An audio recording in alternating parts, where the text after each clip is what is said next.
بسم الله الرحمن الرحيم. السلام عليكم ورحمة الله وبركاته. أحبتي متابعي قنوات شبكة الإعلام العراقي، أهلا ومرحبا بكم في رابع مباريات الجولة السادسة والثلاثين من منافسات دوري نجوم العراق هنا بملعب ميسان الأولمبي. نادي الكرخ الذي حل ضيفا بالمرحلة الثانية بمباراة الإياب يجتمعون بملعب ميسان الأولمبي. كذلك نادي الكرخ الذي يبحث عن 3 نقاط من خلال مباراة اليوم، وهو ينتعش بالفوز بعد تحقيق النقاط الثلاثة والفوز بهدفين مقابل هدف على نادي نوروز. وكذلك نادي نفط ميسان الذي يريد أن يصالح جماهيره من خلال مباراة اليوم بعد الخسارة القاسية التي تلقاها من نادي الميناء ب3 أهداف دون رد. نبدأ بالتعريف على أسماء اللاعبين وكذلك من يضبط هذا اللقاء. صافرة الحكم ليث فرحان، ويساعده أحمد صباح وعلي مازن المساعد الثاني. محمد صلاح حطاب حكم رابع، بينما الدولي زيد ثامر بغرفة الفار والاي فار. كذلك الدولي حسين فلاح مقيم الحكام أحمد عبد الحسين.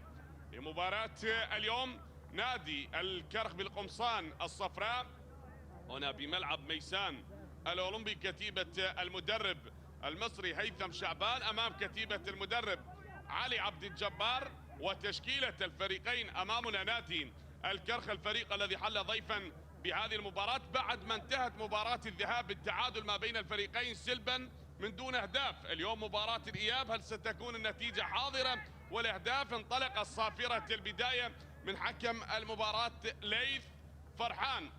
فمن سيفرح بمباراة اليوم؟ هل نادي نفط ميسان أو نادي الكرخ الكناري سيغرد هنا بملعب ميسان الأولمبي؟ نبدأ بتشكيلة نادي الكرخ بالجهة اليمنى بالقمصان الصفراء بالحراسة حسين حسن، كارلوس كايو، دا سيلفا، مجتبى صالح، محمد عبد الرحمن تالا ويونس غني بخط الوسط، وأبو بكر خليفة، أنس مالك، أحمد صلاح، جعفر عبيس. بينما هناك نقلة لنادي نفط ميسان وكرة تحت أقدام اللاعب جعفر ناصر، وتنقطع من اللاعب أبو بكر خليفة. هنا سواليو بوسط الملعب المدافع وكابتن الفريق بهذه المباراة بتسديدة من سواليو. اليوم يلعب بوسط الملعب. نعم، السيطرة لنادي نفط ميسان عن طريق هذا اللاعب سواليو. بينما بالحراسة أمجد رحيم، سواليو وعلي حسين عامر. قلبي الدفاع سجاد، محمد وعباس فاضل. بينما معروف يوسف وسواليو بخط الوسط، علي لطيف وكوكو هناك على الأطراف، وجعفر ناصر، وخط الهجوم علاء الدين التالي السوري. هذا ثالث هدافين دوري نجوم العراق هذا الموسم برصيد 18 هدف، لكن يتفوق عليه أيضا المواطن السوري محمود المواس، أصبح برصيد 19 هدف لاعب نادي الشرطة. وكذلك هداف دوري نجوم العراق حتى الآن أيمن حسين لاعب نادي القوة الجوية ب 26 هدف. الكرة هناك بأقدام اللاعب جعفر ناصر، عادت من جعفر لسجاد محمد. الكرة تعود هنا لحسين عامر القادم من نادي الميناء، وهنا تحت أقدام اللاعب علي حسين بالقميص رقم 17، هذا اللاعب مثل نادي زاخو، وعادت لعباس فاضل من عباس. هناك تحت أقدام اللاعب السواليو، تعود بوسط الملعب لمصلحة نادي نفط ميسان. كذلك هناك غياب اللاعب بنيامين أكور بعد انتهاء عقده، نعم يسافر للديار. وأيضا هناك غيابات بصفوف نادي نفط ميسان، غياب اللاعب سجاد جبار بسبب الإصابة، محمد سعيد، كذلك رامي الوسماني أيضا انتهى عقده مع نادي نفط ميسان، وعلي خلف. هذه إصابات نادي نفط ميسان بمباراة اليوم مع الغيابات، غياب المحترف اليمني بعد انتهاء عقده يذهب للديار، وكذلك بنيامين أكور انتهاء عقده مع نادي نفط ميسان. بينما هناك غيابات لنادي الكرخ بمباراة اليوم، عدة غيابات بصفوف نادي الكناري الذي ينافس من أجل البقاء بدوري نجوم العراق. هناك غياب اللاعب حسن خالد، صهيب رعد، وحسن علي بري بسبب البطاقة الحمراء التي تلقاها بالمباراة الماضية. حسن محمد حبيب ومحمد عبد الخالق، عمر نوري، صالح جمعة. هذه الأسماء وأبرز غيابات نادي الكرخ من خلال مباراة اليوم. من ينجح في هذه المباراة؟ هل الكناري ويغرد هنا بميسان وبملعب ميسان الأولمبي أم نادي نفط ميسان الذي يسعى بأن يحقق 3 نقاط ويصالح جماهيره من خلال مباراة اليوم؟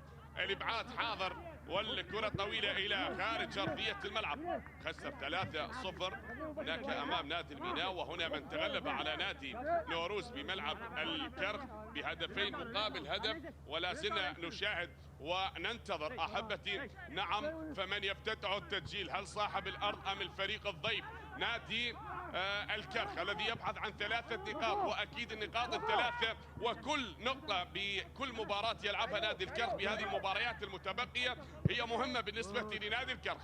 حتى وأن خرج بتعادل فهذا الشيء جيد بالنسبة لنادي الكرخ. تبقى عند مباراة أمام نادي نفط البصرة، في حال حقق الفوز سيضمن البقاء في دوري نجوم العراق، وفي حال حقق 3 نقاط سيلعب بأريحية الأحصاء في مباراته القادمة. بينما نفط ميسان في حال حقق الفوز أكيد يريد أن يرتقي بسلم الترتيب لدوري نجوم العراق ويصل للمركز العاشر، بل هو الآن يحتل المركز ال11 بترتيب دوري نجوم العراق أمام صاحب المركز 16 بفارق 3 نقاط على نادي القاسم، أقرب ملاحقين بترتيب الدوري. ولا زلنا نشاهد الآن فعدت هناك بنقلة وبوسط الملعب من كوكو معروف، عادت لسواليو بوسط الملعب.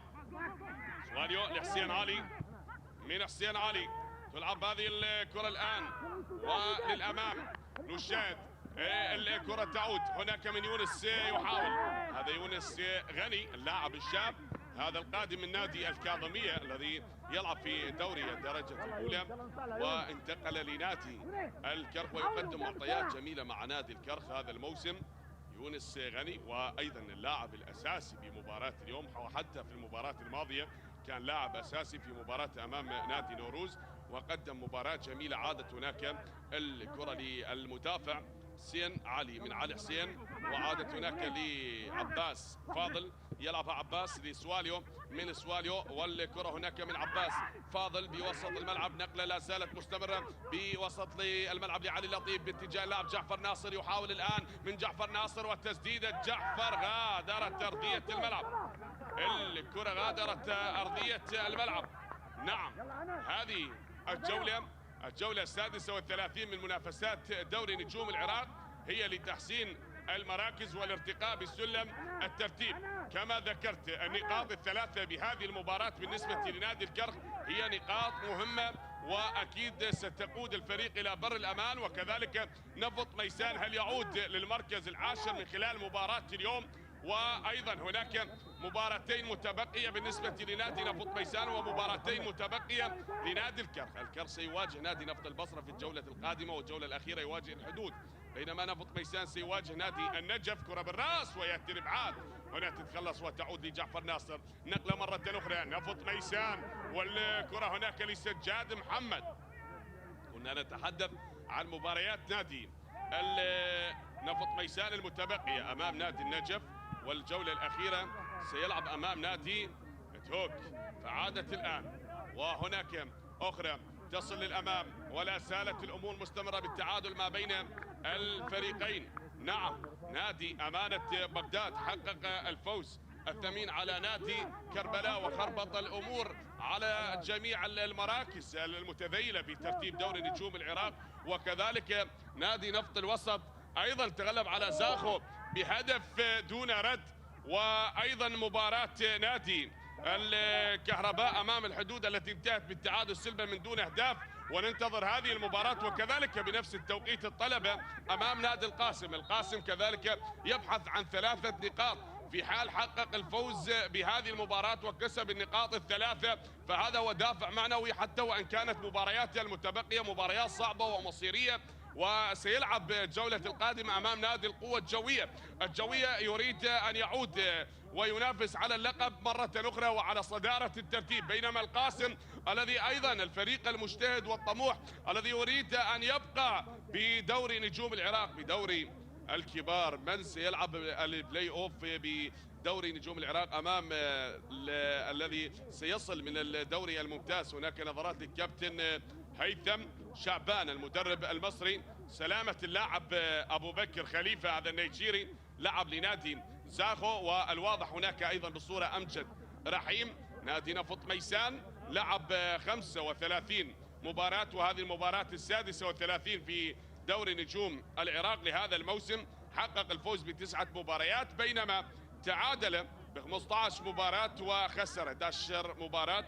وكذلك أيضا أمام نادي الكرخ الذي يلعب مباراته في مباراة هذا اللقاء، وهذه المباراة أيضا السادسة والثلاثين من دوري نجوم العراق. ولا زلنا نترقب ونشاهد مباراة اليوم، من سيسجل ومن يفتتح التسجيل ومن يخطف النقاط الثلاثة من خلال مباراة اليوم. سلامة للاعب خليفة، أبو بكر خليفة، ولا زلنا ننتظر.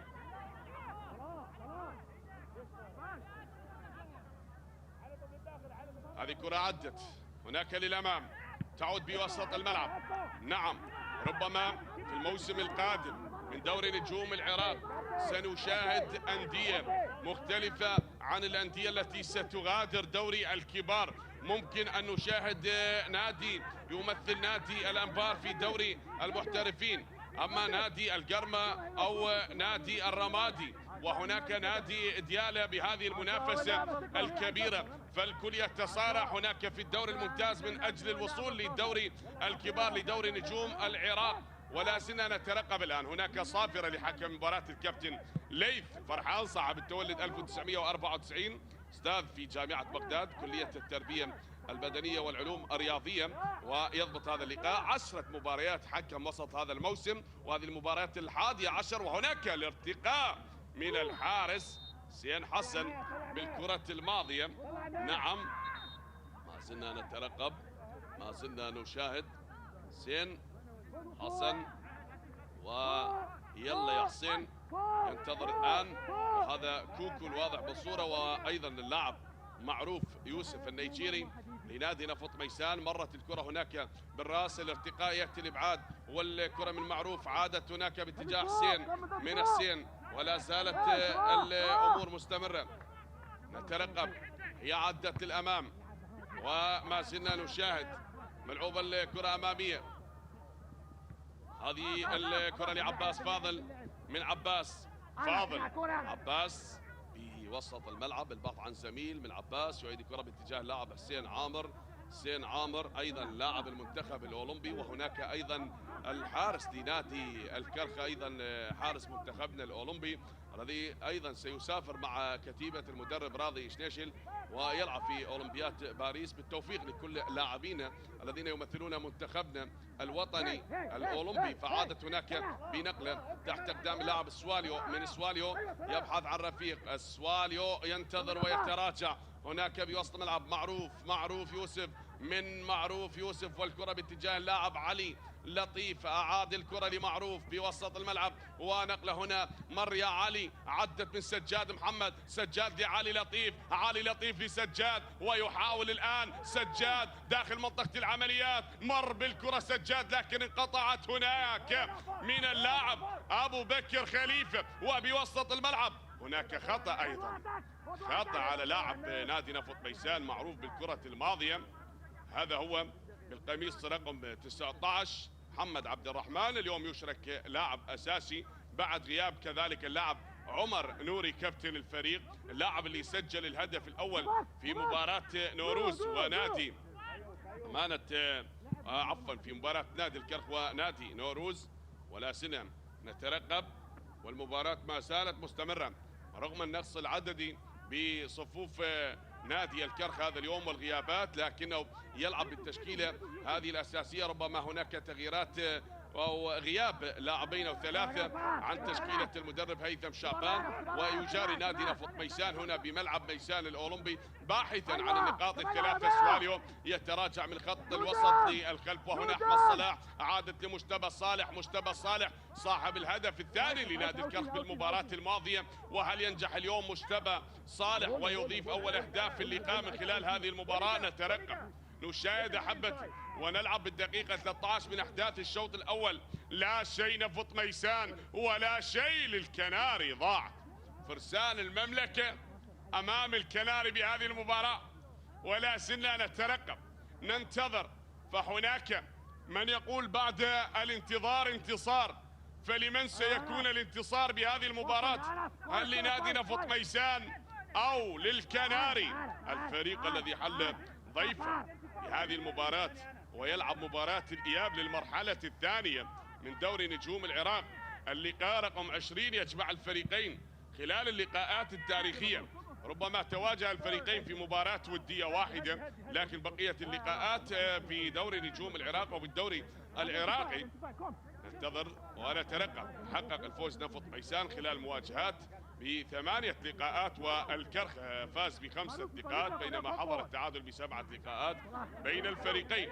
أكيد سنتحدث بنتائج الفريقين التي جمعت لقاءات الفريقين، لكن بعد هذه المحاولة عدت هناك والابعاد حاضر من عباس فاضل. ابعد الكرة الماضية يا عباس، نظرات للكابتن علي عبد الجبار.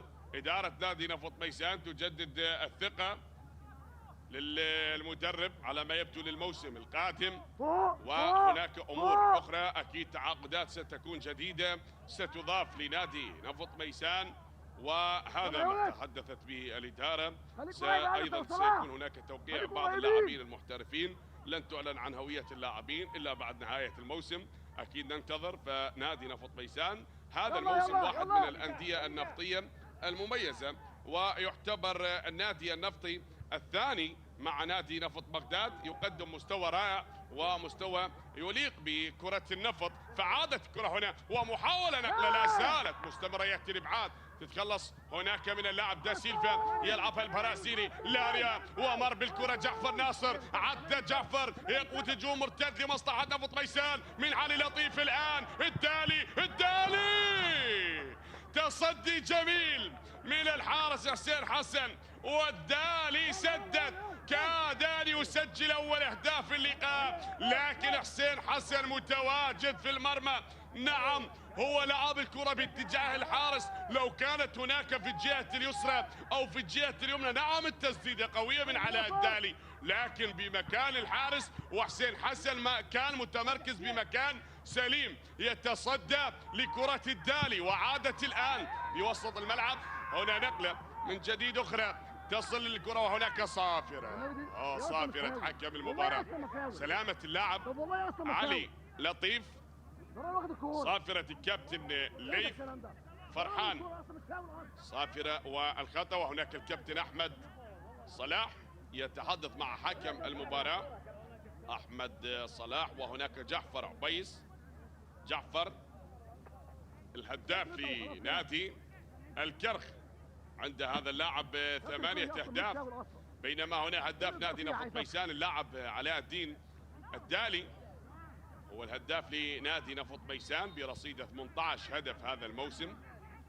وهناك بعد التدخل بالكرة الماضية وجاء الإبعاد لتلك الكرة، سواليو يلعبها من سواليو، عادت لمعروف، وهناك كوكو تتخلص من اللاعب يونس غني، يونس غني يلعب هذه الكرة يا يونس، عدت الآن من يونس غني، وصلت لعباس فاضل، عباس فاضل يحاول من عباس، وتأتي هناك صافرة لحكم المباراة وخطأ، بينما هناك أيضا كانت راية للمساعد أحمد صباح من أحمد، وتعود بنقلة هناك من سجاد محمد لجعفر ناصر، جعفر ناصر ملعوب الكرة، جعفر ناصر بأقدام اللاعب لاريا دا سيلفا لاريا، وهنا تالا أبعد الكرة الكاميروني تالا للاعب أبو بكر خليفة، مر أبو بكر خليفة، عدى أبو بكر خليفة للنيجيري، مرت هناك المحاولة مستمرة لنادي الكرخ، ربما الآن، ولكن الإبعاد تتخلص.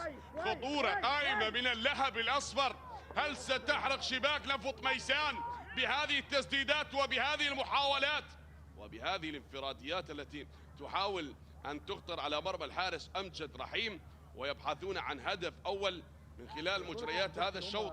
فهل ينجح نادي الكرخ بتسجيل أول أهداف المباراة أم سيكون الهدف الأول لصاحب الأرض؟ هناك توجيهات للكابتن أمجد ونظرات للكابتن هيثم شعبان، عادت الآن بوسط الملعب ونقله هنا معروف، ولا زالت مستمرة بتسديدة من مجتبى صالح، وأمجد رحيم متواجد بالمكان السليم. أمجد رحيم بعد تسديدة اللاعب مجتبى صالح، هذا اللاعب مثل نادي القاسم، وانتقل لنادي الكرخ. شاهد تسديده من خارج منطقه ال 18 وتألق الحارس امجد بالكره الماضيه. لا زلنا نشاهد. عادت الان هي بوسط الملعب، نقله مستمره. جعفر عبيس مرت عدت يا محمد عبد الرحمن، ولكن الكره هناك عند الحارس امجد. من امجد تعود تحت اقدام اللاعب معروف، يلعبها من معروف للدالي، عدت للدالي وهنا الدالي يخطف هذه الكره، عدت الى خارج ارضيه الملعب وخطا بعد التدخل بالكره الماضيه. خطا ورايه المساعد على الكابتن حسين حسن. إعاق هجمة من أمام اللاعب علاء الدين الدالي، هذا المحترف السوري ولاعب المنتخب السوري، بعد المحاولة والعبور بالكرة الماضية. ولا زالت الأمور مستمرة حتى الآن بالتعادل سلبا من دون أهداف. لا شيء لنادي نفط بيسان ولا شيء لنادي الكرخ بعد محاولة العبور بتلك الكرة التي مضت من اللاعب محمد عبد الرحمن. الكرة جانبية هنا علي حسين الواضح بالصورة، لعب لنادي زاخو، هذا المدافع لنادي نفط ميسان، وأيضا اللاعب رامي الوسماني المحترف اليمني، انتهاء عقده مع نادي نفط ميسان ويعود هناك للديار تارك النادي النفط بهذه الجولات الأخيرة المتبقية من دوري نجوم العراق. عدت هناك بنقلة لا زالت مستمرة جانبية مرة أخرى للتماس. عباس فاضل، من عباس فاضل تلعب الآن بنفس التوقيت نفط ميسان والطلبة، بينما انتهت مباراة نفط الوسط وزاخو وكذلك مباراة الحدود والكهرباء وأمانة بغداد وكربلاء. انتهت هذه المباريات واليوم 5 مباريات لحساب الجولة 36 من منافسات دوري نجوم العراق لليوم الأول، وكذلك غدا 5 مباريات. مباراة نوروز أمام الزوراء، وتهوك يواجه الميناء، ونفط البصرة يواجه نادي النفط، بينما القوة الجوية يواجه نادي أربيل، والنجف يواجه الشرطة الذي يريد أن يعزز صدارته في ترتيب الدوري من أجل تحقيق اللقب الثالث على التوالي لدوري نجوم العراق. صاحب المركز الأول بدوري نجوم العراق نادي الشرطة، ولا زلنا نترقب. الشرطة الآن هو في المركز الأول بالترتيب الأول برصيد 80 نقطة، ويليه القوة الجوية. وهنا محمد عبد الرحمن، حاول محمد عبد الرحمن ويتألق الحارس أمجد رحيم بالكرة الماضية. أمجد رحيم كنا نتحدث عن القوة الجوية بفارق 5 نقاط بينما بين الشرطة صاحب المركز الأول بترتيب دوري نجوم العراق، بينما الزوراء صاحب المركز الثالث برصيد 72 نقطة. شاهدت هذه الإعادة بعد محاولة العبور من أمجد عبد الرحمن، بينما النجف صاحب المركز الرابع. النجف هل يوقف سلسلة انتصارات نادي الشرطة من خلال مباراته القادمة أمام الشرطة يوم غد؟ وكذلك القوة الجوية يريد أن يستغل تعثرات الشرطة لكي يرتقي وينافس على صدارة الدوري، ولكن الأمور لم تحسم بعد. القوة الجوية مبارياتها أيضا صعبة، عند مباراة أمام أربيل، والمباراة القادمة أمام نادي القاسم، وكذلك نادي الشرطة عند مباراة كذلك متبقية أمام تهوك، وعند مباراة أمام نادي الزوراء في الجولة الأخيرة. هذه الكرة تعود الآن هي بالوسط، هناك بنقلة من أحمد صلاح، مرت ولا زالت بأقدام جعفر عبيس، عدت من أحمد، وهناك للاعب محمد عبد الرحمن، تعود لأحمد صلاح، مر بهذه الكرة يا أحمد، ولا زالت هناك العرضية تأتي الكرة لمصلحة أحمد، والإبعاد يأتي من معروف هنا لكوكو النيجيري، يلعب بوسط الملعب علي لطيف، هناك باتجاه اللاعب جعفر ناصر، محاولة العبور جعفر ناصر ودا سيلفا، لاريا من جعفر لعلي لطيف، ماريا لطيف بشكل لطيف من علي لطيف، بلطافة هذا اللاعب عدى بتمريرة من علي لطيف، ولكن انقطعت هناك تحت أقدام اللاعب أبو بكر خليفة من أبو بكر ويونس غني. أحمد صلاح كابتن الفريق، عادت الكرة من أحمد ليونس بوسط الملعب، هي نقلة للأمام، ولا زالت هناك جعفر عبيس يحاول، بينما اللاعب حسين عامر قريب من الكرة الماضية أم عباس فاضل هو من تدخل وشتت الكرة من أمام اللاعب جعفر قيس هداف الفريق لنادي الكرخ. هذا الكناري الأصفر بهذه المباراة هل سيغرد هنا بملعب ميسان الأولمبي؟ شاهد هنا الإعادة بعد محاولة العبور لجعفر ناصر بالكرة الماضية، وهناك بعد ما جاءت الكرة من اللاعب علي لطيف هنا أيضا كان الإبعاد حاضر وركنية لمصلحة نادي الكرخ. وهنا الجماهير الميسانية الحاضرة نعم يترقبون. أحيانا نشاهد هول كراس نادي نفط ميسان بتلك الأهازيز بالهتافات الجميلة، لكن نعم ملامح الحزن واضحة على الجماهير الميسانية بعد الخسارة التي تلقاها نادي نفط ميسان من نادي الميناء ب3 أهداف دون رد. وهنا الجماهير تنتظر، حضرت نعم رغم الملامح الحزن الواضحة لكنهم مساندين حاضرين بروح رياضية يترقبون هل ينجح نادي نفط ميسان ويصالح جماهيره من خلال مباراة اليوم بتحقيق 3 نقاط، أم ستذهب النقاط للعاصمة بغداد أو لا يعود لبغداد نادي الكرخ. نعم لم يعود إلى بغداد خلال هذه الجولات، ففي حال حقق الفوز أو خسر أو تعادل سيتجه للبصرة الفيحاء ويبقى في الجنوب هناك ليواجه نادي نفط البصرة في الجولة القادمة. وتعود الكرة من اللاعب معروف هنا لسواليو، عادت الكرة بوسط الملعب، هناك حسين عامر من حسين لجعفر، وجعفر يحاول الآن هل تكون تمريرة من جعفر لسجاد محمد، سجاد نقلة من سجاد، اللاعب أبو بكر خليفة ضاعت يا أبو بكر وغادرت أرضية الملعب. لا زالت الأمور مستمرة بالتعادل ما بين نفط ميسان والكرخ. الركنية الآن لنادي نفط ميسان على التنفيذ اللاعب جعفر ناصر. هناك كذلك في دكة المدرب علي عبد الجبار، هناك جعفر قاطع، حسين مطر، علاء سعد، حيدر محسن، هذه الأسماء، أكرم رحيم، وأيضا حسين كاظم، حسين علي، حيدر عبد الرحيم، هذه الأسماء في دكة البدلاء. فعدت هناك محاولة، أحمد صلاح يحاول تسديدة، أحمد صلاح غادرت أرضية الملعب، نعم بملعب ميسان الأولمبي. وتشاهد هكذا مباراة بين الكرخ ونادي نفط ميسان صاحب الأرض. أرضية نادي نفط ميسان بهذه الحلة الجميلة بهذا الشكل الجميل، وتبقى أيضا واحدة من أجمل أرضيات الملاعب في دورينا في دوري نجوم العراق، كما تحدثنا في المباراة السابقة عن أرضية ملعب نادي الكرخ وأرضية ملعب الشعب الدولي، أرضية ملعب الفيحاء، وهنا أرضية ملعب ميسان الأولمبي بجهود كذلك وبإشراف مباشر من السيد مدير الملعب وأيضا الكابتن علي مهدي البقاتي. دائما ما نرى هذه الجهود مشكورة وجبارة للاعتناء بهكذا أرضية أكيد من الأرضيات الجميلة بملعب ميسان، ومشكورة إدارة ملعب ميسان الأولمبي لما يقدموه خلال هذا الموسم. وهناك عادة الكرة بوسط الملعب، نقلة تعود مرة أخرى ولا زلنا نترقب، هي الآن ما زالت مستمرة لنادي الكرخ. وهناك من اللاعب أبو بكر يحاول الآن بتسديدة مرت من الجميع وبعيدة إلى خارج أرضية الملعب، ضاعت يا أحمد صلاح، غادرت أرضية الملعب. لا زلنا ننتظر، لا زلنا نشاهد هل سيأتي هدف خلال مجريات الشوط الأول أم سينتهي هذا الشوط بالتعادل ما بين الفريقين. شاهد تسديدة اللاعب أحمد صلاح، اللاعب الخبرة بالكرة الماضية.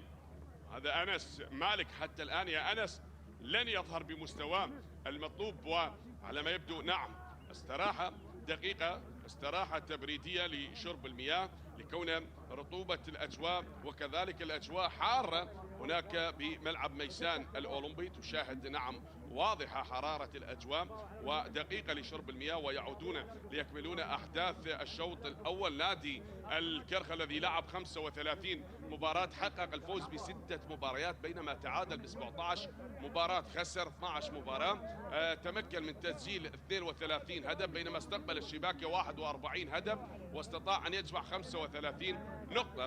كذلك الكابتن أحمد عبد الجبار الحاضر برفقة المدرب هيثم شعبان والمدرب السابق لنادي الكرخ، ومتواجد أيضا بملعب المباراة مساندا لفريق الكرخ، فهو عارف الكرخ وقاد هذا الفريق لأكثر من موسم وساهم بالكثير من النجاحات مع نادي الكرخ الكابتن أحمد عبد الجبار. بينما كنا نتحدث عن نادي الكرخ، حقق الفوز ب6 مباريات، فاز على نادي توك 1-0، واكبر فوز حقق هذا الموسم هو على الميناء 4-1، وحقق الفوز على نفط البصره 2-1 في مباراه الذهاب، وايضا الجوله القادمه سيواجه نفط البصره في مباراه الاياب، وكذلك ايضا في مباراه الاياب حقق الفوز على الميناء 3-1 وعلى نفط الوسط 2-1، واخر فوز كان بالنسبه لنادي الكرخ هو 2-1 على نادي نوروز. بينما خسر 12 مباراه، خسر من الطلبة 1-0، من القوة الجوية 1-0، من كربلاء 2-1،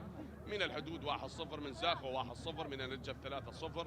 أكبر خسارة تلقاها من الشرطة 4-1، و3-0 من الزوراء، 3-2 من النجف، وكذلك 1-0 في مباراة الإياب من القوة الجوية، وخسر أيضا في مباراة الإياب من الشرطة 2-1، ومن كربلاء 2-1. جماهير ميسانية حاضرة بدأت تتوافد وتؤازر نادي نفط ميسان خلال مباراة اليوم. نادي الكرخ دائما ما ترى نادي الكناري يحتضن الطاقات الشبابية، ودائما ما ترى نادي الكرخ منجم للنجوم للاعبين الشباب، ويسوق لاعبين للمنتخبات الوطنية وكذلك للأندية الجماهيرية الكبيرة. فالكثير من اللاعبين نعم مثلوا نادي الكرخ عن أسماء في الموسم الماضي، يوسف فوزي، عمر عبد الرحمن، كذلك حسن عبد الكريم قوقية.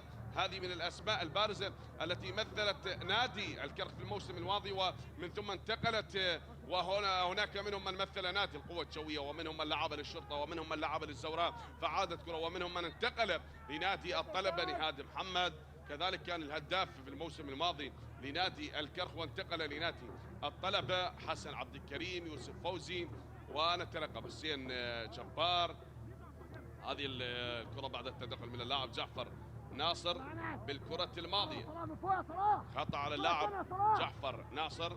حتى الآن أحبتي لا شيء لنادي نفط ميسان ولا شيء لنادي الكرخ. معروف لكوكو، يلعب الآن من كوكو لعلي لطيف، علي لطيف نقله باتجاه اللاعب جعفر ناصر، لكن يأتي الإبعاد هناك من اللاعب دا سيلفا البرازيلي. دا سيلفا لاريا أضعته وبيوصل ملعب من يونس غني، تعود دا سيلفا مرة أخرى يتراجع والملاصقة، ويحاول جعفر ناصر بأن يقطع الطريق ويخطف الكرة من اللاعب دا سيلفا، بيوصل الملعب السواليو يلعبها، وصلت سهل للحارس حسين حسن، تصل الكرة للحارس حسين حسن باللقطة الماضية، ولا زالت الأمور مستمرة.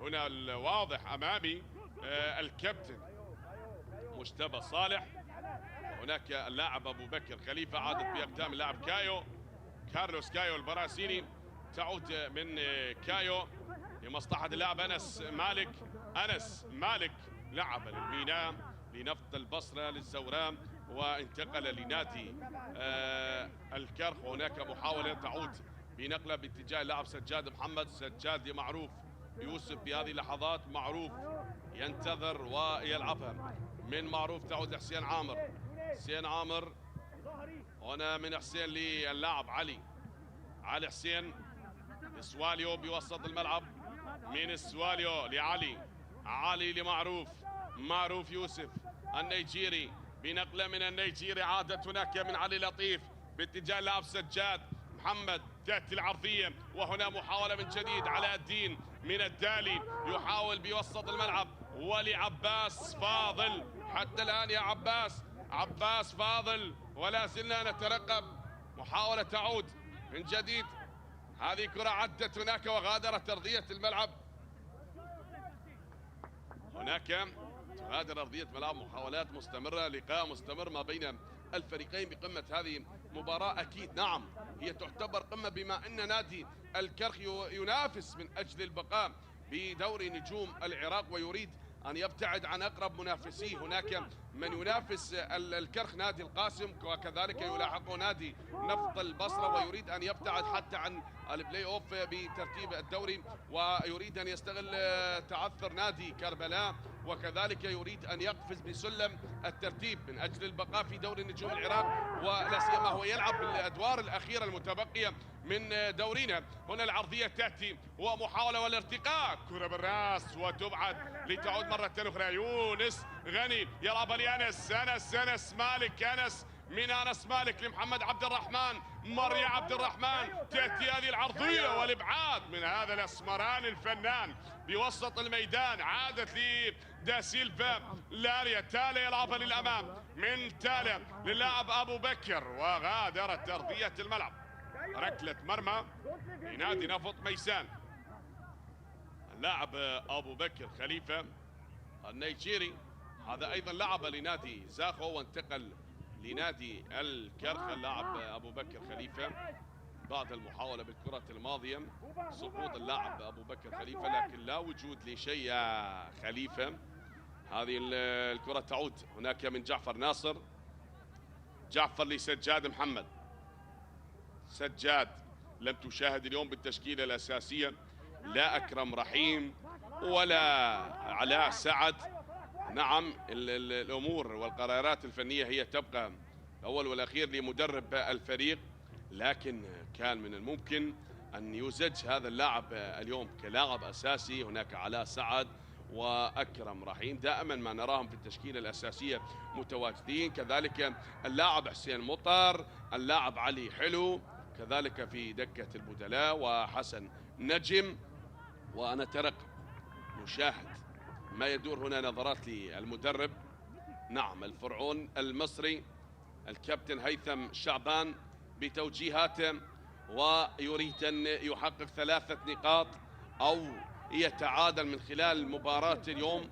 هو حتى التعادل يصب في مصلحة نادي الكرخ بهذه المباراة، بينما نفط ميسان يريد أن يصحح المسار ويقفز بسلم الترتيب ويكون بالمركز العاشر بترتيب دوري نجوم العراق. عادت هناك الكرة ولا زالت هي بأقدام اللاعب جعفر ناصر بوسط الملعب. أنس مالك مرت الآن ولا زالت بأقدام اللاعب أنس، يحاول العبور للكناري يا أنس بعيدة، ضاعت من أنس مالك وغادرت أرضية الملعب بعد المحاولة، وكان هناك أمامك جعفر عبيس، ولكن يعتذر أنس مالك على الكرة التي غادرت أرضية الملعب. تعود هي الآن لعباس فاضل، عباس يتوغل ويعود بالكرة إلى اللاعب علي، من علي حسين هناك لحسين عامر، حسين عامر يلعبها لسجاد محمد، سجاد محمد بتمريرة من سجاد، عادت لجعفر ناصر، وناصر يعيد الكرة إلى حسين عامر، من حسين لعلي، علي حسين سواليو كابتن الفريق. على ما يبدو إدارة نفط ميسان أيضا تجدد الثقة باللاعب سواليو للموسم القادم، لكون هذا اللاعب من اللاعبين المميزين. نعم وقدم معطيات جميلة، جوكر أحيانا ترى هذا اللاعب يلعب بخط الوسط وأيضا يلعب قلب دفاع وبالمراكز الدفاعية، فعدت هناك الكرة بنقلة ولا زالت مستمرة. هناك من اللاعب يونس غني يلعبها للاعب أبو بكر خليفة. جعفر ناصر يحاول بأن يعدي بهذه الكرة من جعفر لعلي لطيف، من علي لطيف القادم من الصناعات الكهربائية لعباس فاضل واحد من أبناء النادي، وتعود هناك نقلة يا عباس، مرت وتسديدة من اللاعب كوكو، سدد من مكان بعيد وغادرت أرضية الملعب يا كوكو. كرة غادرت أرضية الملعب يا كوكو. ما زلنا نشاهد حتى الآن، عدت الكرة الماضية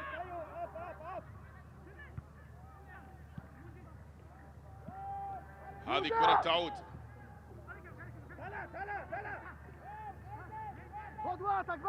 هذه تعود من جديد مرة أخرى. هناك نقلة أخرى، الكرة قريبة، لا زالت الأمور مستمرة. نعم كما تحدثنا وذكرنا من خلال مباراة اليوم، التعادل ممكن، أو النقاط الثلاثة ممكنة، لكن هل هي تكون بجعبة المدرب آلي عبد الجبار أم بجعبة المدرب هيثم شعبان؟ ولا زلنا نترقب ونشاهد بعد ما لعب نادي الكرخ مباراته هناك بملعب الكرخ أمام نادي نوروز وحقق النقاط الثلاثة، واليوم هنا بملعب ميسان الأولمبي الجولة القادمة سيواجه نادي نفط البصرة هناك بملعب الراحل أحمد راضي، وأكيد يسعى لتحقيق 3 نقاط من خلال هذه المباريات المتبقية ليضمن البقاء بدوري نجوم العراق. هذه كرة عدت وهناك مرة أخرى مستمرة هذه كرة، وعادت الآن بعرضية وصلت للحارس حسين حسن، وصلت الكرة للحارس حسين حسن.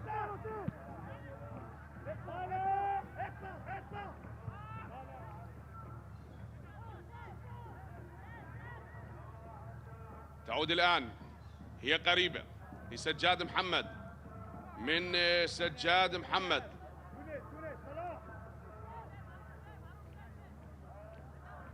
لنفط ميسان، تعود مرة أخرى لمصلحة حسين عامر، من حسين عامر، فعادت من حسين هناك لسجاد محمد، سجاد يلعبها للاعب علي، من علي حسين، وعادت يا علي حسين بنقله هناك مرة أخرى للاعب هذا معروف، يحاول من معروف لمصلحة اللاعب سواليو بوسط الملعب، من سواليو نقلة عادت يا سواليو لعباس فاضل، عباس يحاول من الجهة اليمنى تأتي العرضية تحت أقدام اللاعب علي لطيف، ولكن انقطعت كرة هنا. يونس غني وأنس مالك يحاول بوسط الملعب نقلة لمصلحة نادي الكرخ، هنا محمد عبد الرحمن لمجتبى صالح، مجتبى صالح يحاول العبور بهذه الكرة من مجتبى لمحمد عبد الرحمن، ولكن هنا عباس فاضل يقطع الطريق على اللاعب مجتبى صالح، والابعاد ياتي من المدافع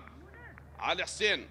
علي حسين ابعد الكرة الماضية، ولا زالت الامور مستمرة بالتعادل ما بين الفريقين، لا شيء لنادي نفط ميسان ولا شيء لنادي الكرخ. نفط ميسان صاحب الارض والجمهور بهذه المباراة الذي يسعى لتحقيق 3 نقاط، وكذلك نعم الكرخ وايضا قادم من اجل الفوز، والاثنين لديهم طموح بتحقيق النقاط 3 بهذه المباراة. فعدت هناك الكرة وصلت لأحضان الحارس أمجد رحيم، من أمجد لسجاد محمد، سجاد محمد يلعب لمعروف بوسط الملعب، معروف يوسف لسواليو، من سواليو لعلي، علي لطيف تحت أقدام اللاعب كوكو بالجهة اليمنى، من كوكو يحاول الآن كوكو بتسديدة كوكو، تغادر أرضية الملعب، غادرت أرضية الملعب يا كوكو، الكرة غادرت أرضية الملعب يا كوكو. لا زالت الأمور مستمرة وركنية الآن لمصلحة نادي نفط ميسان. حبت نلعب بالدقيقة 41 من أحداث الشوط الأول، لا شيء لنادي نفط ميسان ولا شيء لنادي الكرخ.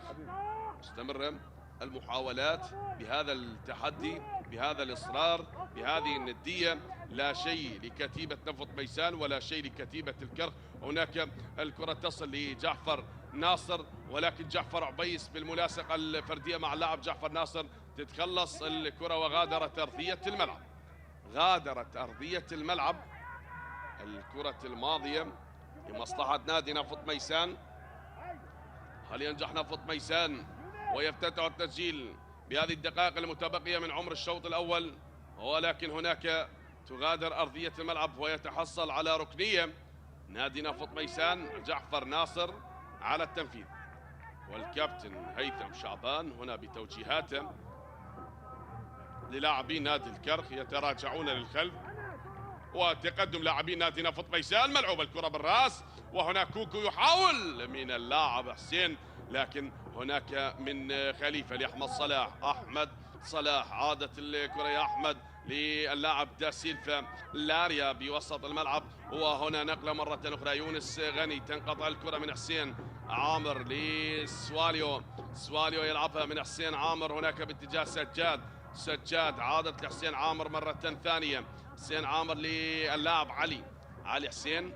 تشاهد تراجع لاعبين نادي الكرخ للخلف، وهنا سيطرة بالنسبة للاعبين نادي نفط ميسان، وهذا التقدم يعطي الأفضلية لنادي نفط ميسان من خلال الاستحواذ والاحتفاظ بالكرة والوصول لمرمى الحارس حسين حسن بأكثر من محاولة، لكن حتى الآن نادي نفط ميسان لن يتمكن من التسجيل لأي هدف، ولا نادي الكرخ بعد محاولة الوصول لمرمى الحارس أمجد رحيم بأكثر من محاولة، لكنهم لم ينجحوا بتسجيل أي هدف بالمباراة، والتعادل قائم حتى الآن ما بين نفط ميسان والكرخ. هناك الكرة وصافرة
بوليجا يلا مستابع يلا مستابع لا لكن حسين عامر هو يكون المنقذ للكرة الماضية وأبعدها على المرمى نادي نفط ميسان.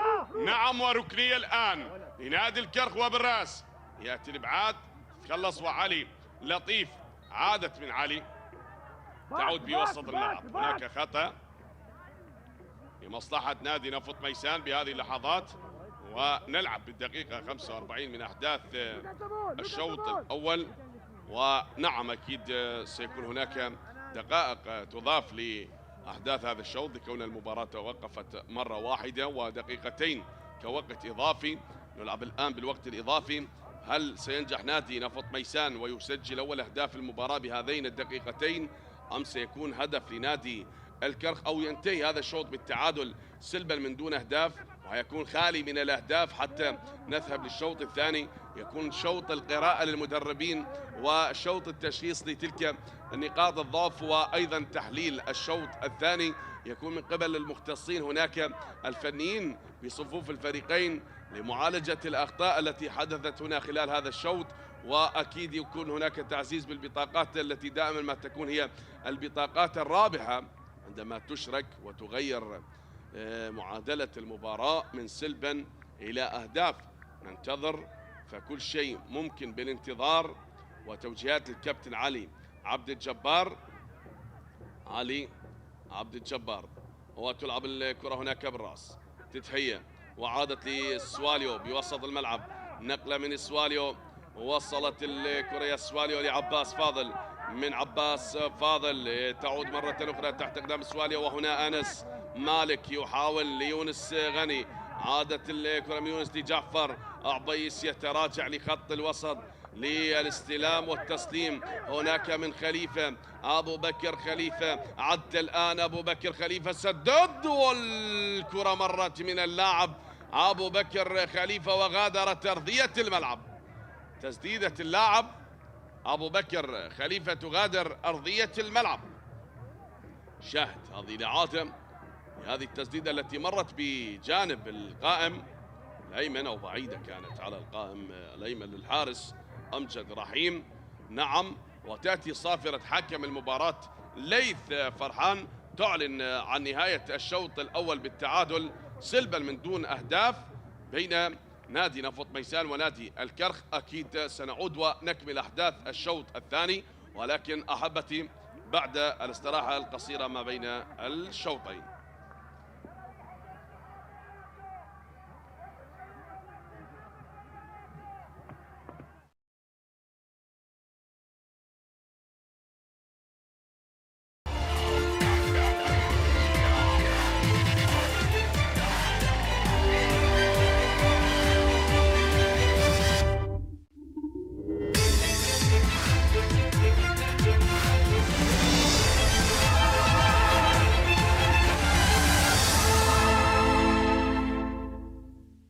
يلعب كرة طويلة، محاولة الآن، فلاح يرتقي وهي جول، والراية تأتي.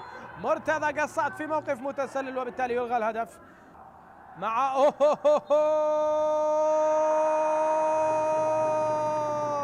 جول جول جول مرتضى قصاد. هذا الحصاد ينجح في وضع الكرة في الشباك، وهدف لفرقة نادي القاسم، هدف للفرقة البيضاء، هدف لأسود بابل، هدف لأسود سورة. الآن يأتي الهدف، الآن يدون الهدف. مرتضى قصاد في تمام الدقيقة 18 الحكم أعلن عن الهدف، وإلا الهدف كان قبل ذلك أيها الحكيم، كان قبل ذلك يا أيمن. مباراة البقاء، مباراة الصمود، مباراة الاستمرار، مباراة الانتصار. هذه كرة تلعب عالية، وصلت إلى من؟ إلى فلاح. فلاح هنا حاول عليها وقصاد ينتظر، وفي المرمى. هنا الكرة وصلت، هنا مرتضى قصاد كان ينتظر أن تكون ماذا؟ أن تكون هدف، والآن هي هدف، الآن هي في المرمى.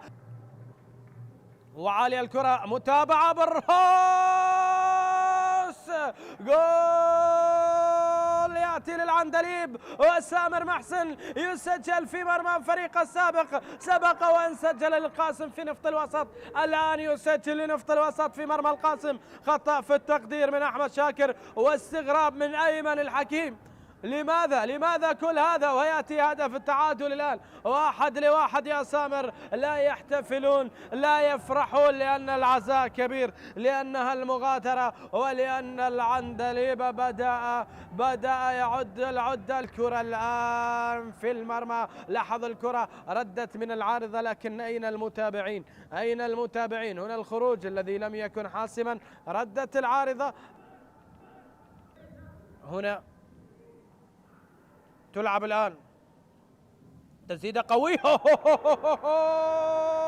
هذا الفريق لا يغادر، هذا الفريق كيف ذهب، وعبد الواحد يسجل هدفا من ذهب. يصطاد أحمد شاكر هدفين لهدف. العندليب يريد أن يترك بصمته قبل المغادرة، لا يريد أن يرحل وحيدا، يريد أن يتمسك بأندية أخرى معه. الآن يقلبون الموازين.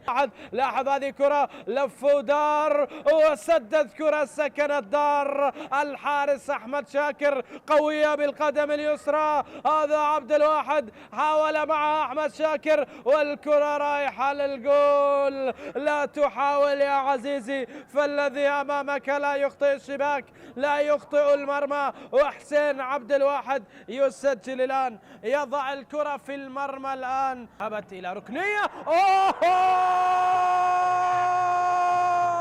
التعادل يا رشيد، التعادل يا هداف، التعادل يا منقذ، التعادل يا صفقة الموسم بالنسبة لفريق القاسم. يأتي التعادل، يسجل التعادل، ليفرح الحكيم، لينجح الحكيم في إبقاء هذا الفريق. لو استمر في الانتصار، لو استمر في الوصول. هنا الكرة التي لعبت من مؤمل عالية بالرأس في الأولى، والثانية في مرمى زهير.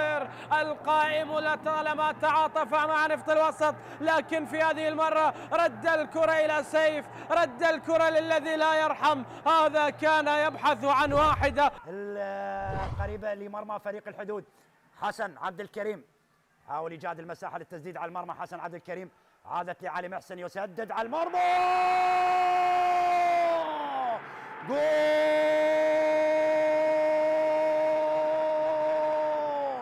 النوارس تحلق في هذه اللحظات. أي كرة أي كرة أي كرة عن طريق علي محسن، أي هدف من علي محسن. الله الله الله الله الله،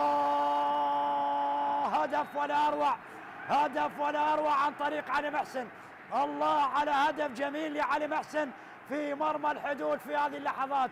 من مسافة بعيدة يسدد كرة قوية تسكن شباك مرمى الحدود. الله على علي محسن، الله على هدف جميل لعلي محسن في مرمى الحدود أمام فرحة جماهير الزوراء في هذه اللحظات. علي محسن بهدف رائع، وسجل أيضا هدف من خارج منطقة الجزاء على الطلبة. اليوم يأتي ويسجل هدف ولا أروع في مرمى فريق الحدود. الله على كرة جميلة وتسديدة قوية من علي محسن يسكنها شباك مرمى الحدود بهدف ولا أروع عن طريق اللاعب علي محسن. علي محسن الزوراء ب10 لاعبين وبداية الشوط الثاني. محمد رضا على التنفيذ لركلة الجزاء للزوراء، يتقدم محمد رضا ويسجل هدف ثاني للزوراء. جول ثاني للنوارس، هدف ثاني للنوارس وتحلق بنقاط المباراة النوارس والتحليق بنقاط المباراة من خلال هذا اللقاء على حساب الحدود. وانتصار جديد، انتصار جديد مع المدرب عصام حمد بكل شيء جديد. فريق الزوراء مع عصام حمد من خلال النتائج، من خلال الانتصارات، من خلال جمع النقاط مع عصام حمد يصل إلى النقطة 41. عصام حمد بهذا الانتصار يصل إلى النقطة 41 ومجموع نقاط مجموع نقاط الزوراء بمجملها مع المدرب حسام البدري ومع عصام حمد الآن أصبح في رصيد 72 نقطة، يتساوى مع القوة الجوية اللي يتقدم الآن على أمانة بغداد بهدف لا شيء. هل يكسر القيود محمد داود داخل منطقة ال18؟ محمد داود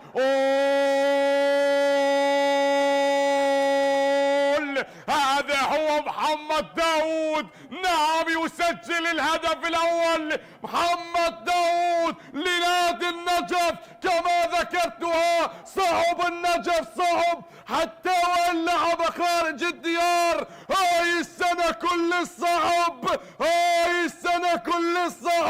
كان نازل بخطة حرب يحصد نقاطه من يطب بأهدافه يقلبها قلب. هذا النجف معلومة من النجف، نعم من النجف ملشومة، تبقى الفرق ملشومة أمام النجف. مر عدى سدد بقوة وسجل الهدف الأول. محمد داود يسجل، محمد داود الهدف الأول لغزلان البادية، أول أهداف المباراة.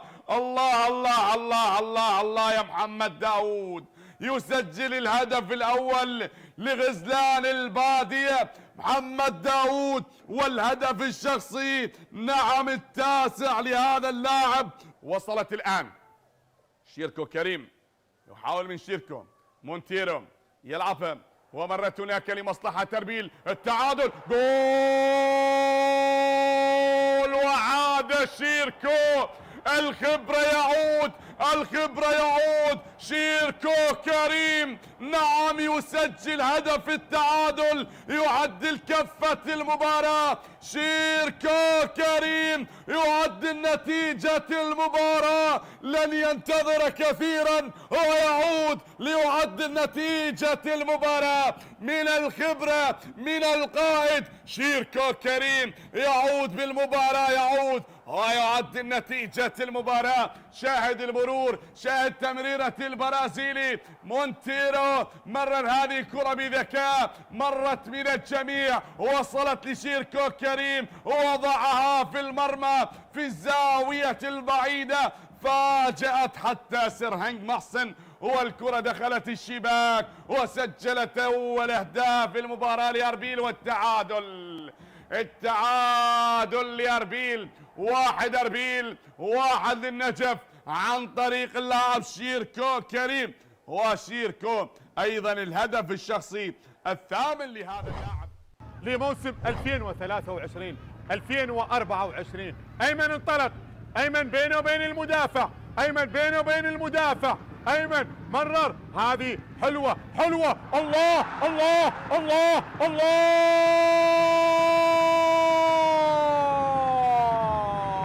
هذه حلوة حلوة حلوة حلوة حلوة حلوة للقوة الجوية. جول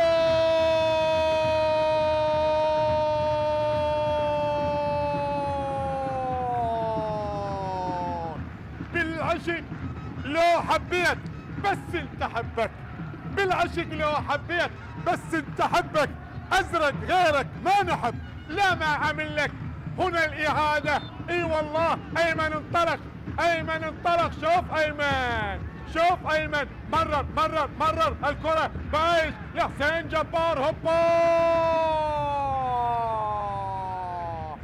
الله عليك يا ولد يا ولد يا ولد يا ولد يا ولد. حطها ابو علي، حطها بهكذا طريقة ممتازة وجميلة. الله الله الله الله الله الله الله على جمال الهدف، الله على روعة الهدف لحسين جبار. هدف السابع هذا الموسم مع الكرة الأولى. بعد ذلك التمرير ومن ثم تبقى المحاولة خطيرة خطيرة خطيرة. جول الله، جول ثاني، هدف ثاني للسروري. أحمد السروري، أحمد السروري من اللمسة الثانية، من اللمسة الثانية البديل الناجح يسجل الهدف الثاني، يسجل الهدف الثاني للقوة الجوية من خلال هذه المباراة، ويؤكد الانتصار، يؤكد الانتصار، يؤكد النقاط الثلاث. شوف استلم الكرة باليمين وسدد باليسار على يسار حارس المرمى حسين عباس اللي حاول مع الكرة ولكنها كانت في الزاوية، كانت بعيدة ليتقدم القوة الجوية بهدفين مقابل لا شيء. خلاص تأكيد الانتصار. هجمة الآن مهدي، بينية حلوة خطيرة، جول. هدف أول، هدف أول، هدف أول يسجله علي مهدي.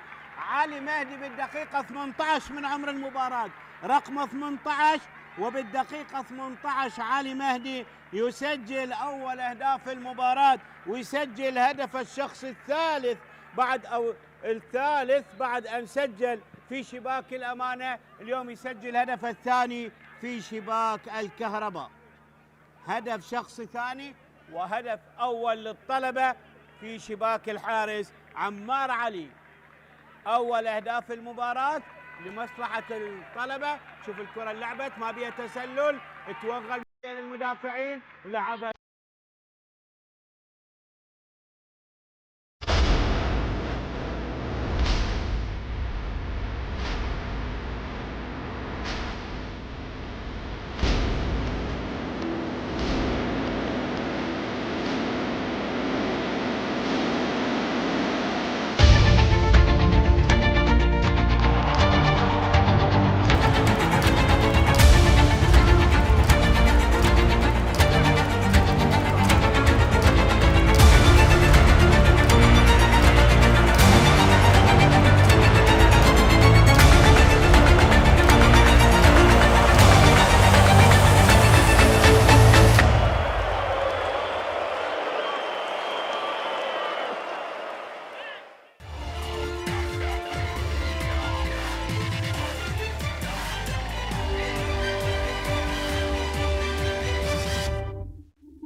ما يصير عم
أهلا ومرحبا بكم من جديد أحبتي متابعي قنوات شبكة الإعلام العراقي، وعودة لمجريات الشوط الثاني بعد ما تركنا الشوط الأول ينتهي بالتعادل سلبا ما بين الفريقين. لا شيء لنادي نفط ميسان صاحب الأرض والجمهور، ولا شيء لنادي الكرخ الفريق الذي حل ضيفا هنا في مباراة الإياب للمرحلة الثانية من دوري نجوم العراق، الجولة السادسة والثلاثين من منافسات دورينا. انطلق الصافرة حكم المباراة ليث فرحان، ويساعده الدولي أحمد صباح، والمساعد الثاني علي مازن، بينما الحكم الرابع محمد صلاح، والدولي زيد ثامر بغرفة الفار، وكذلك الأيفار الدولي حسين فلاح، ومقيم الحكام أحمد عبد الحسين. هنا توجيهات المدرب المصري هيثم شعبان. فما هي الخطة التي رسمها لأحداث الشوط الثاني لهذه المباراة، وما خطة الكابتن علي عبد الجبار؟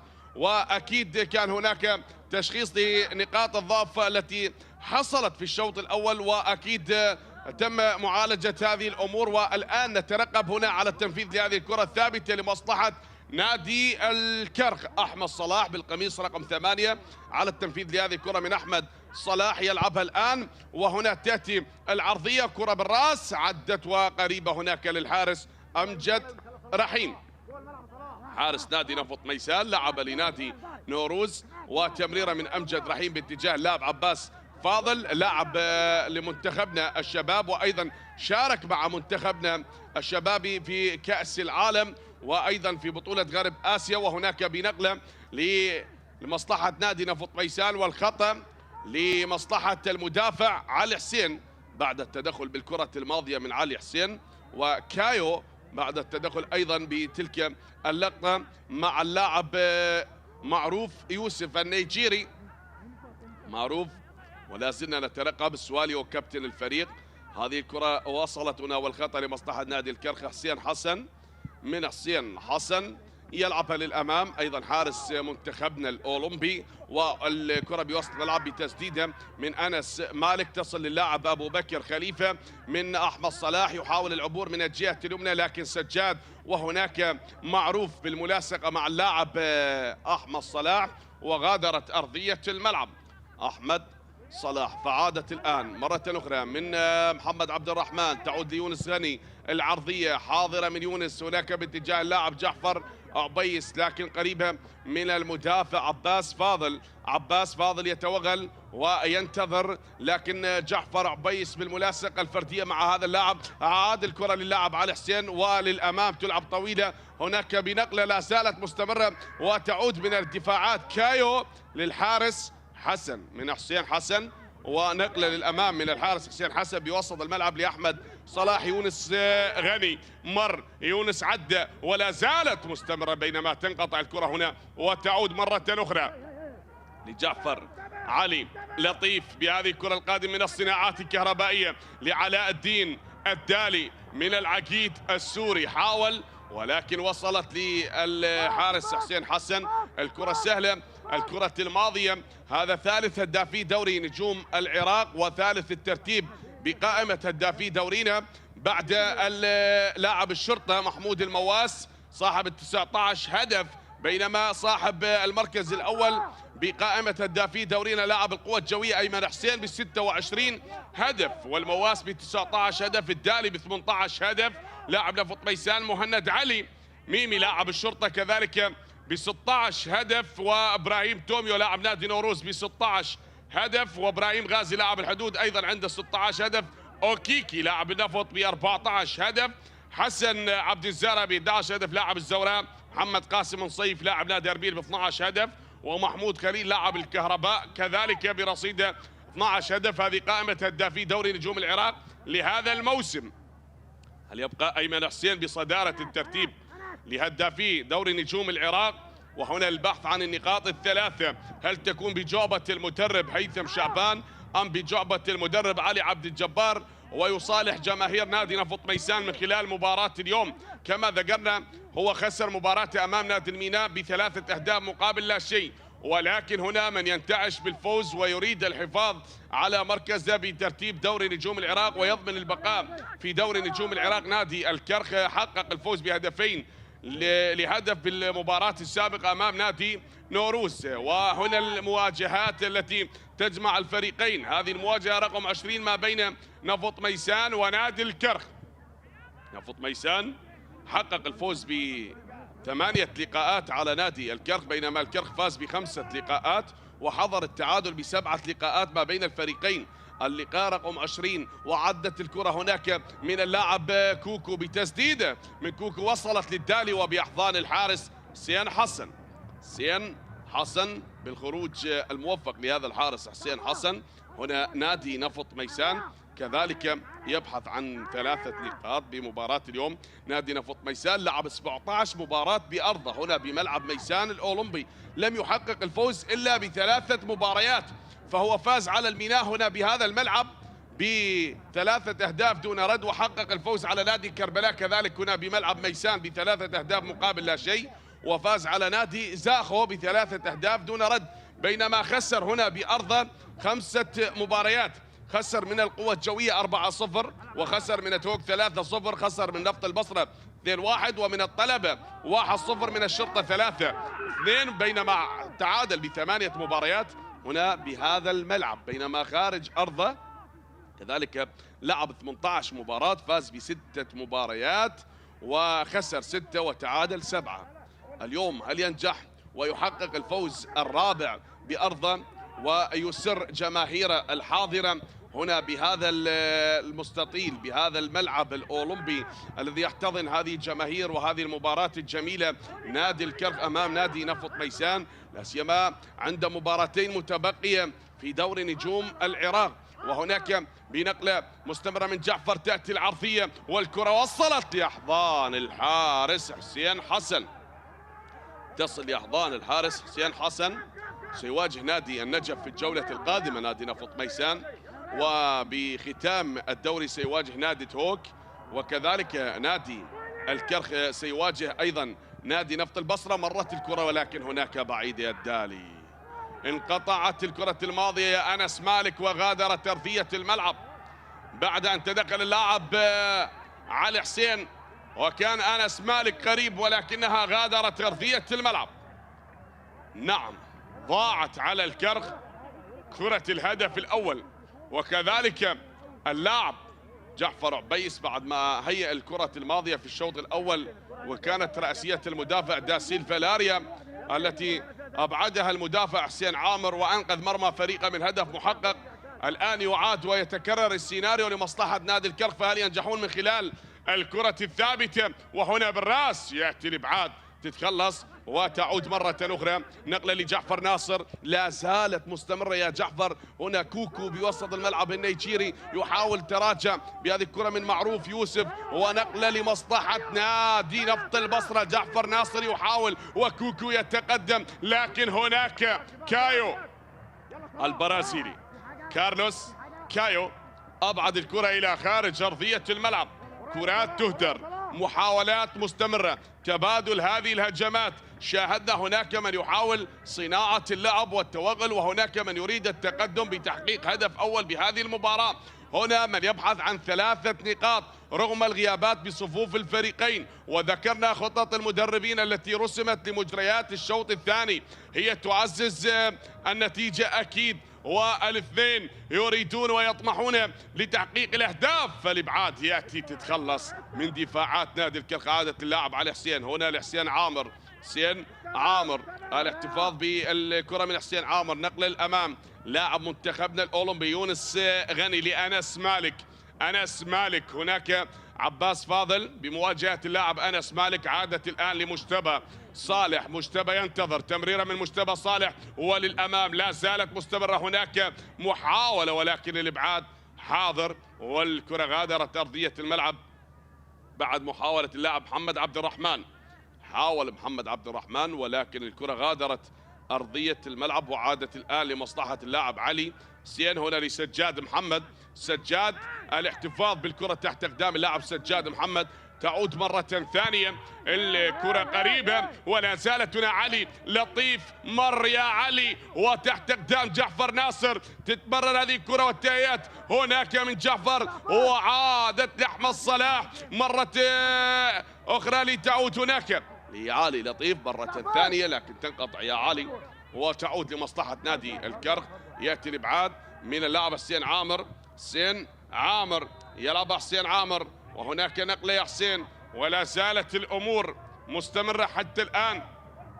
لا شيء نفط ميسان ولا شيء نادي الكرخ حتى الآن، فالتعادل قائم بهذه المباراة. ذكرنا اليوم 5 مباريات تنطلق للجولة 36 من منافسات دوري نجوم العراق. بافتتاح الجولة بعد ما كان نادي نفط الوسط حتى الدقيقة 90 متقدم بهدف على نادي زاخو، لكن بالوقت الإضافي انقلبت الأمور لمصلحة زاخو بريمونتادا، وأصبحت النتيجة 2-1 لنادي زاخو، بينما الحدود تعادل سلبا أمام الكهرباء، وكذلك أمانة بغداد الذي تغلب على نادي كربلاء بهدفين مقابل هدف. وبهذا التوقيت كما ذكرنا انطلقت مباراتين، مباراة الطلبة والقاسم ونفط ميسان والكرخ هنا بالراس. يأتي الإبعاد وتتخلص هنا، تعود لجعفر ناصر مرة ثانية. الكرة قريبة من جديد لسجاد محمد، يلعبها سجاد والكرة غادرت أرضية الملعب. يا سجاد غادرت أرضية الملعب يا سجاد. حتى الآن التعادل مستمر ما بين الكناري وفرسان المملكة بمباراة اليوم. من يفتتح التسجيل، من يسجل أهداف المباراة. هناك من يتساءل وينتظر نتيجة اللقاء ما بين نفط ميسان ونادي الكرخ.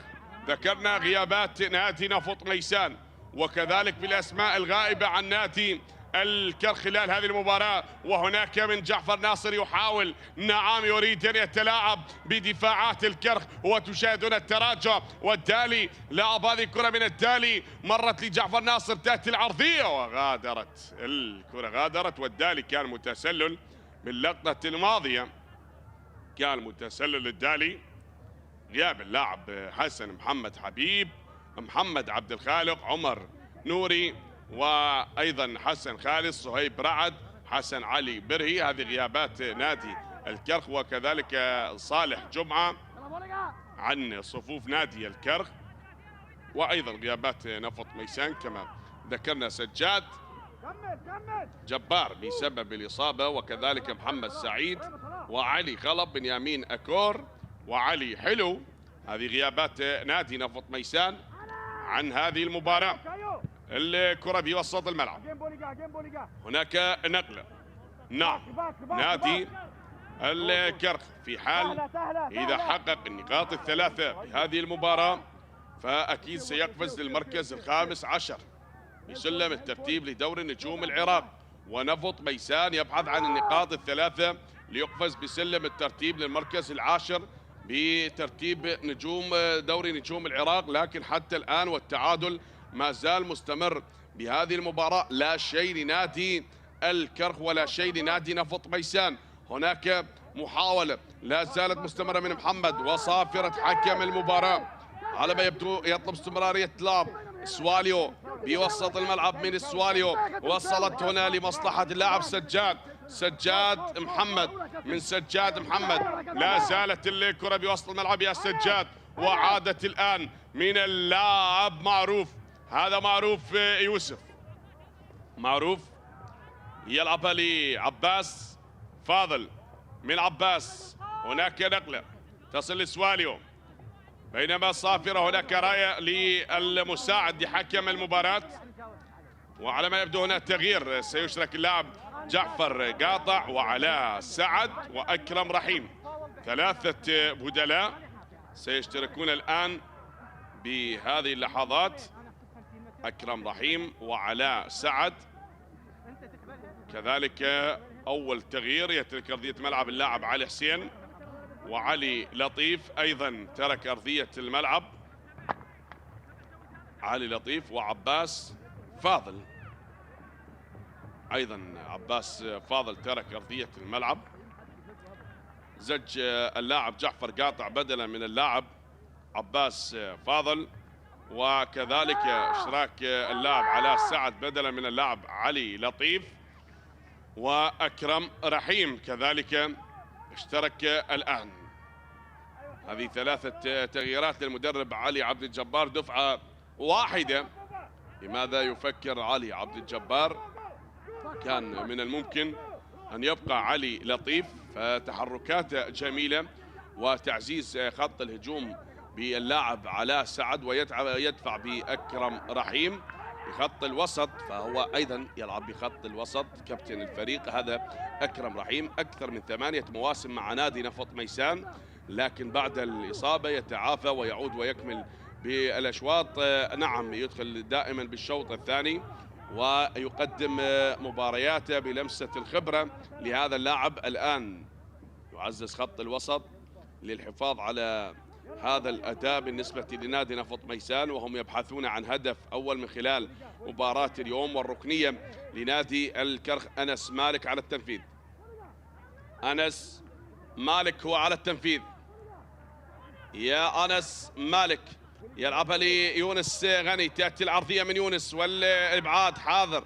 علاء سعد مرت لكوكو، يحاول الآن وكايو قريب. هذا داسيلفا لاريا، تخلص من اللاعب داسيلفا لاريا، وعادت الآن الكرة قريبة من جديد.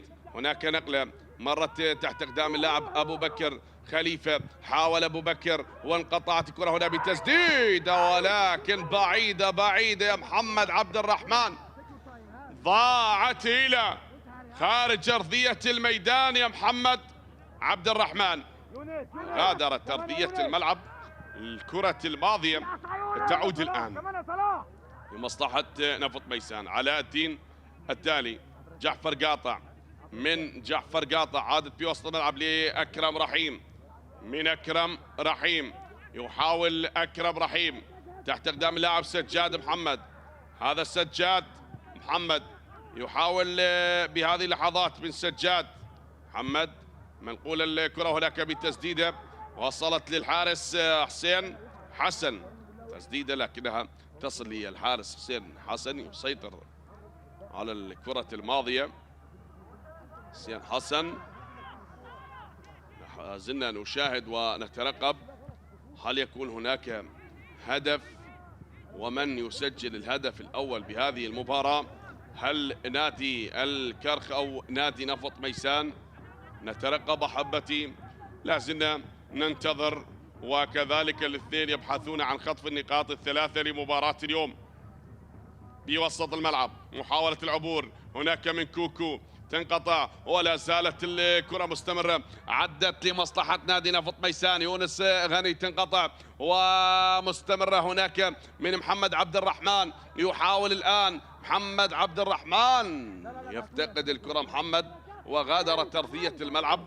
هنا بوسط الملعب شاهد هناك منظومة دفاعية لنادي الكرخ، يتراجعون سوية لقطع الكرات التي تصل من لاعبين نادي نفط ميسان. وهنا تشاهد تقدم لاعبين نادي نفط ميسان وهم يقفون بمنتصف الملعب. شاهد الكرة من اللاعب أكرم رحيم، هناك من أكرم لجعفر قاطع، جعفر قاطع لعلاء، علاء سعد، من علاء سعد ينتظر، يلعب هذه الكرة علاء سعد خاطئة، واحمد صلاح بوسط الملعب، من احمد صلاح نقلة للامام، احمد صلاح وحسين عامر قريب، تتخلص من حسين عامر وغادرت ارضية الملعب. حسين عامر تدخل وابعد الكرة من امام اللاعب ابو بكر خليفة بالكرة الماضية. الواضح بالصورة احمد صلاح، تعادل قائم حتى الان في المباراة، لا شيء لنادي نفط ميسان ولا شيء لنادي الكرخ حتى الآن. هناك نظرات لنادي المدرب هيثم شعبان بتوجيهاته مدرب نادي الكرخ، وكذلك نظرات للكابتن علي عبد الجبار مدرب نادي نفط ميسان، كذلك أيضا قائد نادي القاسم. وهنا المحاولة عدت الآن والعرضية تغادر أرضية الملعب، غادرت أرضية الملعب باللحظات التي أبعدها لاعب سجاد. والركنية لمصلحة نادي الكرخ بهذه اللحظات على التنفيذ. أحمد صلاح كابتن الفريق هو على التنفيذ. أحمد صلاح لمصلحة نادي الكرخ بهذه اللحظات من أحمد صلاح، يلعبها الارتقاء ويأتي الإبعاد من جعفر قاطع، تتخلص هناك وتعود جعفر قاطع. هذا اللاعب مثل رديف نفط ميسان ولعب لنادي المشرح بمحافظة ميسان في دوري الدرجة الأولى، ولكن عادت هناك وبطاقة صفراء تشهر من حكم المباراة. بطاقة صفراء حكم المباراة اللقطة الماضية على اللاعب دا سيلفا أو على اللاعب تالا تلقى البطاقة الصفراء. دائما ما نرى تالا يلعب بخط الوسط، لكن اليوم يعود للخلف ويكون مدافع قلب دفاع بدلا من اللاعب عمر نوري الغائب عن هذه المباراة. سلامة للاعب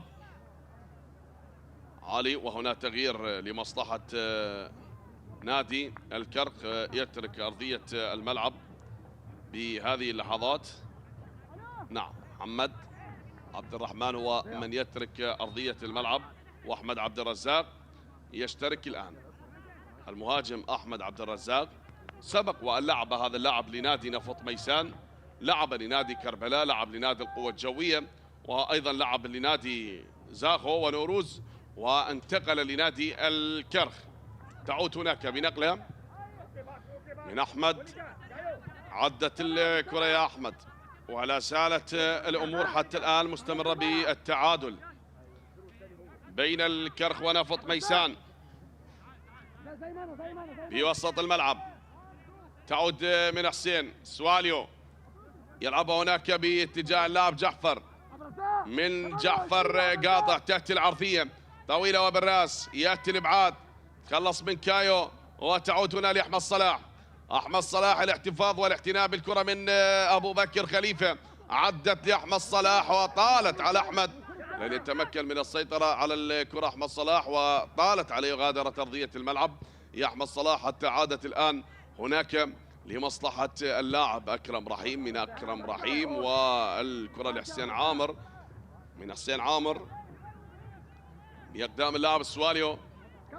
سواليو ينتظر ويلعبها للأمام من سواليو، وطالت على اللاعب جعفر ناصر، لم يسيطر على الكرة الماضية، غادرت أرضية الملعب يا جعفر ناصر. حتى الآن مستمر الأمور بالتعادل ما بين نفط ميسان. نعم، النتيجة البيضاء هي المسيطرة على أحداث اللقاء، وما زلنا نترقب من يفتتح التسجيل، من يسجل على أهداف المباراة. هناك لأمجد رحيم، من أمجد باتجاه اللاعب جعفر قاطع، جعفر قاطع، مرت الكرة يا جعفر، ولا زالت الأمور مستمرة حتى هذه اللحظات بهذا التعادل. نقلة هي للأمام، ولا زالت الكرة هناك مواصلة الهجوم، تأتي العرضية ومرت الكرة بالرأس، يأتي الإبعاد، تتخلص، تعود أخرى لنادي نفط ميسان. جعفر ناصر بعد تلك المحاولة من علاء سعد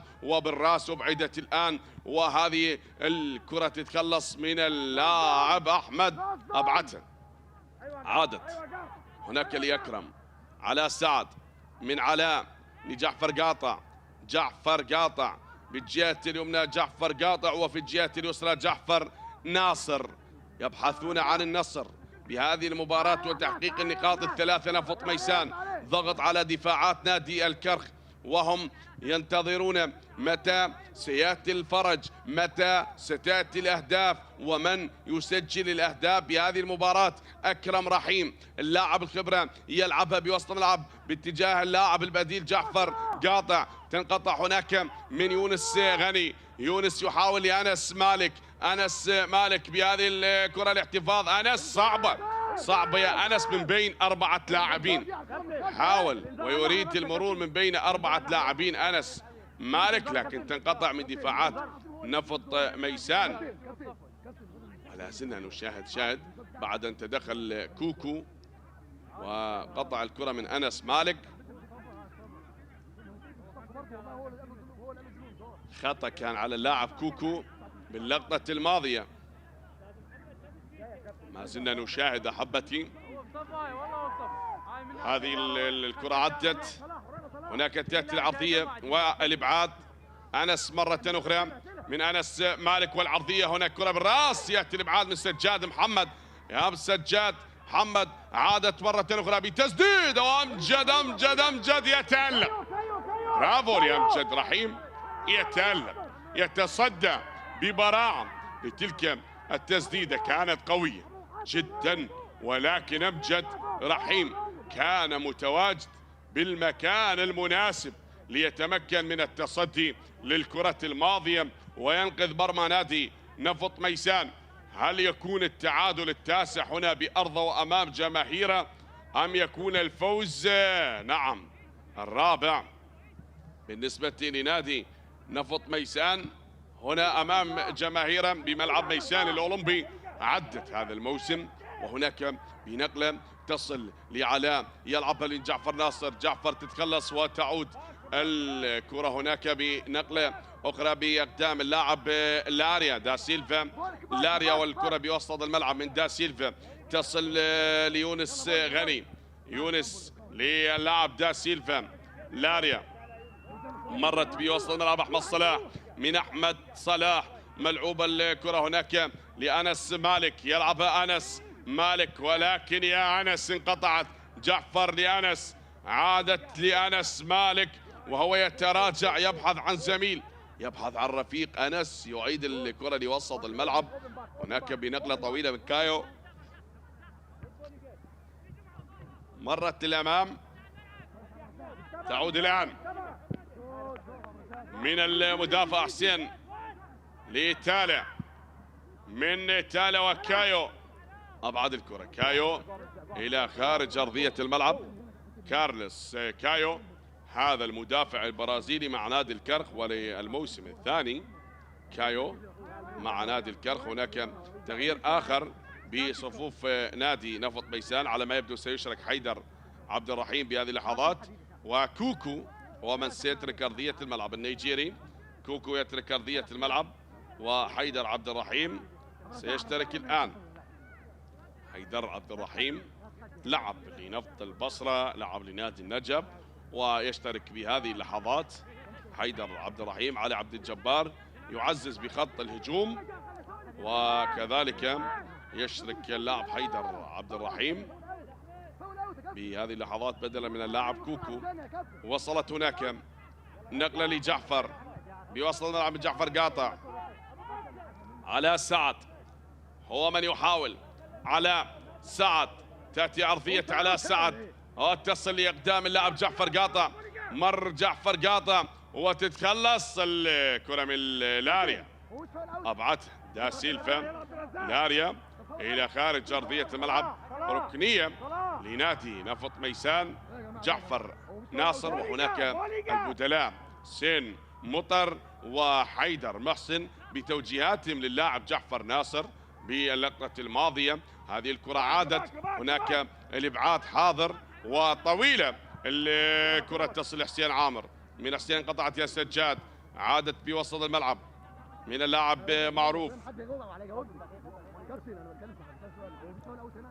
تعود لسواليو، سواليو لمعروف، عادت لسجاد محمد، سجاد محمد، وصلت سهلة للحارس حسين حسن، تصل للحارس حسين حسن، سهل الكرة الماضية لحسين حسن. أحبتي، لا زالت الأمور حتى الآن هي مستمرة بالتعادل سلبا من دون أهداف، لا شيء لنادي الكرخ بعد تلك المحاولات التي استمرت بالشوط الأول والتهديدات على مرمى نادي نفط ميسان، ولا شيء كذلك لنادي نفط ميسان بعد عدة محاولات كانت من اللاعب علاء الدين الدالي ومن جعفر ناصر، والتعادل يستمر حتى هذه اللحظات وهم يبحثون عن هدف أول. هل يكون لنادي نفط ميسان؟ عرضية من علاء سعد هناك إلى خارج أرضية الملعب، غادرت أرضية الملعب يا علاء. نلعب بالدقيقة 75 من أحداث المباراة، والتعادل مستمر ما بين نفط ميسان ونادي الكرخ لحساب الجولة 36 من منافسات دوري نجوم العراق للمرحلة الثانية، والأمور مستمرة بهذه الندية، بما أن هذه الاستراحة التبريدية لشرب المياه سنتحدث عن مواجهات الفريقين، وذكرنا المواجهة رقم 20 التي تجمع الفريقين. حقق الفوز نادي الكرخ ب5 لقاءات، وفاز نفط ميسان ب8 لقاءات، بينما حضر التعادل ب7 لقاءات. نعم، فوز نادي الكرخ على نادي نفط ميسان موسم 2010 2-1، وكذلك 2-1 هذه النتيجة تكررت في دوري الدرجة الأولى موسم 2013، وكذلك أحبتي في موسم 2013 في مباراة الإياب فاز الكرخ أيضا 1-0 أيضا في موسم 2018 يوم سجل ميثم جبار الهدف الوحيد بتلك المباراة، وبموسم 22 أيضا 1-0 بتلك المباراة التي انتهت لمصلحة نادي الكرخ، وبتلك المباراة سجل اللاعب جعفر عبيس اللاعب الأساسي هنا بتشكيلة نادي الكرخ، ولكن حتى الآن لن يسجل أي هدف. بينما نتائج نادي نفط ميسان وفوزه على نادي الكرخ بموسم 2016 فاز نادي نفط ميسان 1-0 يوم سجل علي عبد علي الهدف الوحيد بتلك المباراة، وكذلك 2-0 بموسم 2014 يوم سجل اللاعب خضر سلامة المحترف اللبناني مع نادي نفط ميسان وثامر برغش بتلك المباراة. وأيضا فاز نفط ميسان 2-0 بموسم 2016 يوم سجل علام حسن هدفين بتلك المباراة التي انتهت بهدفين لنادي نفط ميسان 2-1. كذلك بموسم 2018 بمباراة ودية جمعت الفريقين و2-1 هذه النتيجة أيضا حضرت بموسم 2019 يوم سجل هذا اللاعب أحمد عبد الرزاق لاعب الكرخ الحالي، وهو من سجل في شباك نادي الكرخ، سجل هدفين في شباك الكرخ، وسجل الكرخ اللاعب محمود خليل بتلك المباراة موسم 2020 2-1 أيضا انتهت لمصلحة نادي نفط ميسان 1-0 بموسم 21 في مباراة الإياب، وكذلك 2-1 آخر فوز كان لنادي نفط ميسان بموسم 2022 في مباراة الذهاب. هذه الكرة عدت ونعود بعد الاستراحة وتستمر الأمور بهذا التعادل، بينما مباراة الذهاب التي جمعت الفريقين انتهت بالتعادل سلبا من دون أهداف. هل تكون النتيجة حاضرة بهذه المباراة؟ وهل تكون الأهداف حاضرة بنتيجة هذه المباراة أو تنتهي نتيجة المباراة سلبا من دون أهداف؟ نترقب ونشاهد، ننتظر أحبتي، فبالانتظار ممكن أن يكون انتصار، والانتصار لمن يكون بهذه المباراة؟ هل لصاحب الأرض لنادي نفط ميسان أو للفريق الضيف لنادي الكرخ؟ هناك عدت الكرة ونقلة للأمام، تصل مرة أخرى، تعود هناك للمدافع حسين عامر من حسين، وهناك باتجاه لاعب جعفر قاطع، عادت من جعفر قاطع لأكرم رحيم، أكرم رحيم بوسط الملعب من أكرم رحيم، ونقلة من أكرم رحيم طويلة وصلت للحارس حسين حسن، تصل للحارس حسين حسن الكرة الماضية. شاهد هذه تسديدة الكابتن أكرم رحيم من مكان بعيد ووصلت للحارس أمجد رحيم، عادت لجعفر قاطع، من جعفر قاطع تعود مرة أخرى بالراس، الارتقاء من اللاعب داسيلفا لاريا، داسيلفا لاريا يلعبها، وهناك محاولة أخرى من اللاعب جعفر، لكن الكرة لا زالت مستمرة بأقدام البرازيلي داسيلفا، هو من يحاول العبور، هو من يحاول المرور، وهذه التمريرة تصل للحارس أمجد رحيم، من أمجد رحيم تعود هذه النقلة مرة أخرى. لازلنا نشاهد، لازلنا نترقب حتى الآن، فيا ترى هل سيأتي هدف خلال هذه الدقائق المتبقية، خلال هذه اللحظات المتبقية بهذه المباراة؟ عدت الآن، هناك بنقلة لأكرم رحيم، يحاول من أكرم رحيم باتجاه اللاعب جعفر قاطع، تأتي العرضية وكرة بالرأس تتخلص، تعود مرة أخرى، هنا لا زالت الكرة بمنطقة العمليات داخل منطقة ال18 وملعوبة للأمام مرة أخرى، حسين حسن يتألق ويخطف الكرة من أمام اللاعب علاء الدين الدالي. سلامة الحارس حسين حسن بعد الارتقاء والخروج الجميل لهذا الحارس، ويخطف الكرة من أمام اللاعب علاء الدين الدالي، سقط أرضا. السلامة للحارس حسين حسن، وعلى ما يبدو هناك تغيير آخر. اللاعب علاء الدين الدالي سيترك أرضية الملعب، العقيد السوري، وسيشترك حسين علي. حسين علي هو البديل الآن بهذه اللحظات. ما زلنا نترقب.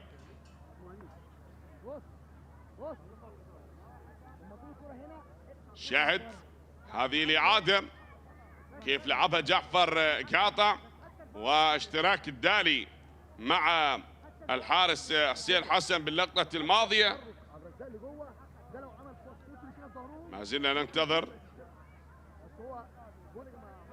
سلامة للحارس يتلقى الهج، وكذلك المعالج الفريق يدخل لأرضية الملعب للاطمئنان على صحة الحارس. وما زلنا نشاهد هنا توجيهات والكلام من الكابتن علي عبد الجبار. السلامة للحارس. هذه كرة تعود. كابتن هيثم شعبان بهذه اللحظات المدرب المصري، ومع نادي الكرخ كان خلفا للمدرب أحمد عبد الجبار. نادي الكرخ هذا النادي الذي تأسس عام 1963، وهنا أيضا الجماهير الميسانية وهذه العائلة الميسانية الحاضرة هنا بملعب ميسان الأولمبي. شيء جميل أن تشاهد العائلات العراقية متواجدة بالمدرجات وتتابع أحداث المباريات التي تقام في الملاعب العراقية، سواء كانت بالمحافظات الجنوبية، بمحافظات الفرات الأوسط، هناك في المحافظات الشمالية، وبالعاصمة الحبيبة بغداد. هذا هو تدخل من اللاعب سجاد محمد بعد ما انقطعت هذه الكرة، وهناك غادرت أرضية الملعب على ما يبدو، وكان هناك خطأ باللقطة الماضية. لا زلنا نترقب ونشاهد. ثابت الآن لمصلحة نادي الكرخ بهذه اللحظات، وعدت هناك للأمام أمجد رحيم بهذا الخروج الجميل للحارس أمجد رحيم. حارس نادي نفط ميسان ينتظر أمجد، وهناك صافرة لحكم المباراة يلعبها باتجاه اللاعب جعفر قاطع من الجهة اليمنى. يحاول جعفر قاطع، عادت لسواليو بوسط الملعب من النيجيري. سواليو لمعروف يوسف، معروف نقله لنادي نفط ميسان باتجاه اللاعب جعفر ناصر. تمريرة اللاعب جعفر ناصر لحسين علي، لكن هنا دا كوستا ومن دا سيلفا لاريا عادت لأحمد صلاح بوسط الملعب. هنا انقطعت لمصلحة نادي الكرخ للكناري. محاولة عدت الآن ولا زالت مستمرة. الكرخ بوسط الملعب ونفط ميسان يحاولون، وتعود الكرة من دا سيلفا لاريا باتجاه اللاعب احمد صلاح. الاحتفاظ بالكره من احمد صلاح، وهناك تنقطع من اللاعب معروف. يحاول احمد لانس، وهنا من اللاعب ابو بكر خليفه يحاول من الجهه اليمنى. هل تكون العرضيه حاضره؟ ابو بكر خليفه وجعفر ناصر يعيد الكره للاعب سجاد محمد. سجاد محمد طويله من سجاد محمد. هناك بوسط الملعب يونس غني، انقطعت يا يونس، وعادت الآن الكرة هناك وتغادر أرضية الملعب. غادرت أرضية الملعب. لا زالت الأمور مستمرة حتى الآن بهذا التحدي ما بين نفط ميسان ونادي الكرخ. استمرت المحاولات منذ الشوط الأول، واستمر التحدي منذ الشوط الأول بعد ما شاهدنا تكتيك المدربين وانتظرنا تكنيك اللاعبين وانتظرنا بأن تأتي الأهداف ونشاهد الأهداف. هنا محاولة مرة أخرى لنادي نفط ميسان، هي عدت الآن. حسين علي يحاول المرور بهذه الكرة لمصلحة نفط ميسان. عدت الكرة وهناك خروج للحارس حسين حسن. يتألق باللقطة الماضية، يتألق الحارس حسين حسن ويحرم نادي نفط ميسان من الهدف الأول. وحيدر عبد الرحيم يتلقى البطاقة الصفراء بعد التدخل بالكرة الماضية تدخل بقوة مع الحارس حسين حسن، وأيضا تلقى البطاقة الصفراء. بطاقة صفراء تشهر على اللاعب حيدر عبد الرحيم، هذا اللاعب البديل، والحارس تعرض للإصابة مرة أخرى. سلامة لحيدر، شاهد بعد المرور بعد العبور من اللاعب حيدر عبد الرحيم بالكرة الماضية وتمريرة البديل حسين علي. حسين علي مرر تلك الكرة بطريقة جميلة، لكن حيدر عبد الرحيم تدخل بقوة مع الحارس حسين حسن، تألق بإنقاذ مرمى فريقه. ونعم بعد هذا التدخل بقوة حسين يشكو من الإصابة. السلامة للحارس حسين حسن، السلامة لكل اللاعبين. لازلنا نترقب أحبتي، لازلنا نشاهد هنا نظرات مدرب نادي نفط ميسان. بهذه النظرات هل سيتقاسمون نقاط هذه المباراة؟ نفط ميسان بأرضه نعم متعادل بهذه المباراة حتى الآن. هل تكون نقطة لنادي الكرخ ونقطة لنادي نفط ميسان من خلال مباراة اليوم؟ نترقب نشاهد، فكل شيء ممكن. فنفط ميسان تعادل ب 15 مباراة خلال المباريات التي لعبها، لعب 35 جولة، تعادل ب 15 مباراة وفاز ب9، بينما خسر 11 مباراة. هو حقق الفوز على نادي الطلبة 4-0 وفاز على نفط البصرة 2-0، وكذلك فاز 3-0 على الميناء، 3-0 على نادي القاسم، 2-1 على الحدود، 3-0 على كربلاء، 2-0 على نفط الوسط، و2-0 على نادي نفط، 2-0 على نادي زاخو.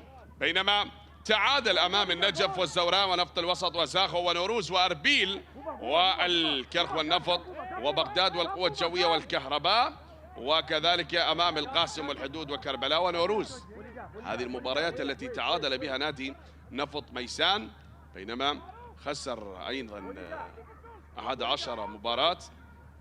خسر من أمانة بغداد 1-0، من الكهرباء 1-0، من القوة الجوية 4-0، خسر من توك 3-0، من الشرطة 3-0، ومن نفط البصرة 2-1، من الزوراء 3-1، من الطلبة 1-0، من الشرطة في مباراة الإياب 3-2، من أربيل 2-0، ومن الميناء في مباراة الإياب بآخر مباراة خسر كذلك 3-0. وهنا الكرة بوسط الملعب بنقلة عادت هناك من سجاد محمد. سجاد يحاول الآن وللأمام، تعود الكرة بنقلة أمامية تصل لمصلحة نادي نفط ميسان. يأتي الإبعاد من المدافع سجاد محمد وحسين عامر اللي خلص الكرة إلى خارج أرضية الملعب نادي نفط ميسان بعد المحاولة. وهناك أيضا نعم دعس على قدم اللاعب جعفر عبيس. السلامة لجعفر، السلامة لكل اللاعبين نادي نفط ميسان. الموسم الماضي نعم احتل المركز التاسع بسلم الترتيب لدوري نجوم العراق برصيد 51 نقطة. عاد الحكم للفار ليتأكد هل كان التدخل متعمد باللقطة الماضية من اللاعب أكرم على قدم اللاعب جعفر عبيس. شاهد هذه الإعادة، اللقطة تعاد أمام أنظار حكم المباراة الكابتن ليث فرحان. كما ذكرنا عنده 10 مباريات حكم وسط، وهذه المباريات 11، 14 مباراة حكم فار، 13 مباراة حكم رابع. كذلك يمتلك الرخصة الدولية لحكام الفار، الرخصة الدولية أيضا للفار، وأيضا ضمن حكام الأكاديمية الآسيوية. ترقب الآن ما هو قرار حكم المباراة بعد التدخل بالكرة الماضية من اللاعب أكرم رحيم. وكذلك أيضا تستمر المباراة ببطاقة صفراء، لم يكن التدخل مقصود من اللاعب أكرم رحيم على قدم اللاعب جعفر عبيس، ويكتفي حكم المباراة ببطاقة صفراء على كابتن الفريق. السلامة لجعفر عبيس، وقرار حكم المباراة بإعطاء البطاقة الصفراء على كابتن الفريق الكابتن أكرم رحيم. نترقب الآن، نعم ذهب وتأكد بنفسه ولم يطيل الانتظار الكابتن ليث فرحان، وكان واثق من قراره. نتمنى هذه القرارات دائما ما تكون بهذه السرعة كما يفعل الكابتن ليث فرحان، وأيضا نخبة من حكامنا في دوري نجوم العراق الذين يقودون المباريات بسلاسة وبطريقة جميلة وبإنصاف رائع. هنا نترقب الكرة الثابتة الآن لمصلحة نادي الكرخ، ملعوبة هناك العبور، والكرة تستمر لمصلحة نفط ميسان. انقطعت من جعفر ويأتي الإبعاد، جعفر قاطع للأمام، تستمر لمصلحة نادي الكرخ. هناك تالا يعيد الكرة بنفس الأسلوب طويل، ومن السواليو بوسط الملعب، سواليولي معروف. ما زالت الكرة لمصلحة نادي نفط ميسان. 7 دقائق وقت إضافي. بهذه الدقائق السبعة هل يتمكن نفط ميسان من العبور وخطف النقاط الثلاثة من نادي الكرخ، أم الكرخ سيكون له كلام آخر بهذه المباراة؟ ويسجل هدف ويعود للعاصمة بغداد ب3 نقاط، فهو في الجولة القادمة سيواجه نادي نفط البصر هناك بملعب الكرخ.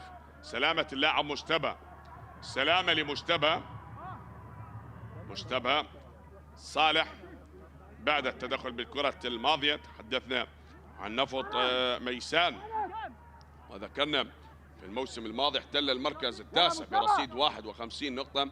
أكبر فوز حقق في الموسم الماضي هو على نادي القاسم 3-1، بينما أكبر خسارة تلقاها بذلك الموسم هي 5-2 من النجف، و3-1 من الزوراء، 3-1 من توك، 3-1 من أربيل، 3-1 من الشرطة، 3-1 من نادي الصناعة. هذه عن النتائج التي تلقاها، وكانت من أقصى النتائج على نادي نفط ميسان في الموسم الماضي، لكن بهذا الموسم حقق نتائج إيجابية. وتسديدة جول جعفر ناصر، ونفط ميسان يسجلون أول أهداف المباراة. نعم، أول أهداف اللقاء. يأتي الخبر السعيد لنادي نفط ميسان، وأول أهداف المباراة بعد أن طال الانتظار وانتظروا كثيرا. وهنا التمريرة من علاء سعد من البديل إلى البديل، وأكرم رحيم الجميل، أكرم رحيم الجميل يسجل أول أهداف المباراة، يصالح جماهير ميسان بهدف أول من هذا الفنان أكرم رحيم، يسجل أول أهداف المباراة. اللاعب البديل، اللاعب الخبرة، من البديل إلى البديل، من علاء سعد إلى أكرم رحيم، وأول أهداف المباراة. نعم، أول أهداف في المباراة لنادي نفط ميسان عن طريق أكرم رحيم، يسجل الهدف الأول بالمباراة. اللاعب البديل وكابتن الفريق، لاعب الخبرة. على ما يبدو هناك قرار لحكم المباراة، ننتظر. هناك كلام بهذه اللحظات. بدأت جماهير نادي نفط ميسان تنتعش بعد تسجيل هدف التقدم، وهناك الأولتراس لنادي نفط ميسان والرابطة أيضا يساندون نادي نفط ميسان. كانت ملامح الحزن واضحة على وجوه تلك الجماهير، لكن بعد أن جاء هدف التقدم بدأوا بالاحتفال والتصفيق والمؤازرة والتشجيع من جديد. هناك بطاقة صفراء تشر من حكم المباراة على اللاعب يونس غني.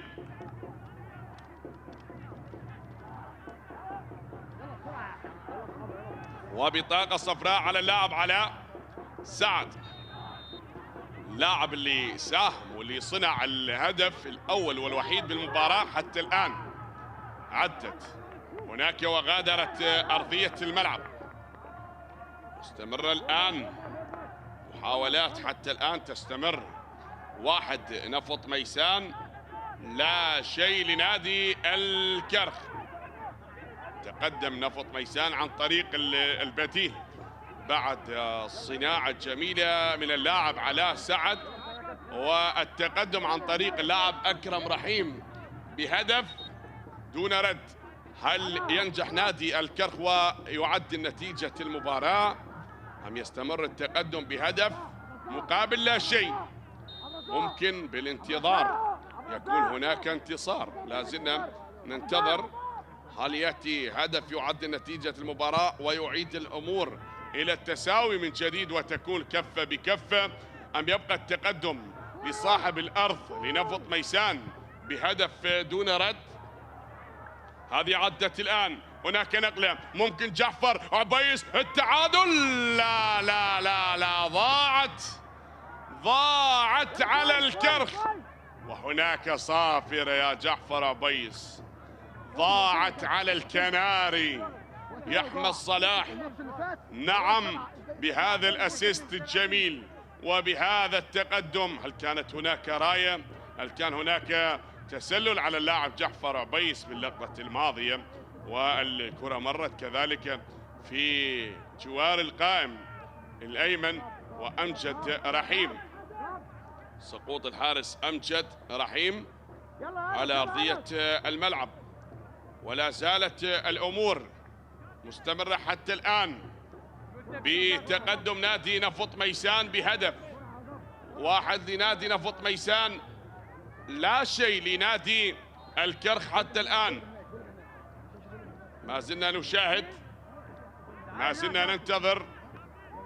أحبتي، هل ستستمر الأمور بهذا التقدم بهدف أم يكون هناك هدف لنادي الكرخ؟ الكل يترقب وينتظرون. يلا ابو خمره، يلا ابو خمره. هنا الكرة عدت مستمرة، هذه الكرة عادت الآن بوسط الملعب. نقلة من جديد هي تصل لمصلحة نادي نفط ميسان. علاء سعد يحاول من علاء، مرت يا علاء، ولا زالت هناك راية من المساعد، راية للمساعد لحكم المباراة الكابتن. نعم، هنا تغيير آخر، يشترك اللاعب حسن محمد،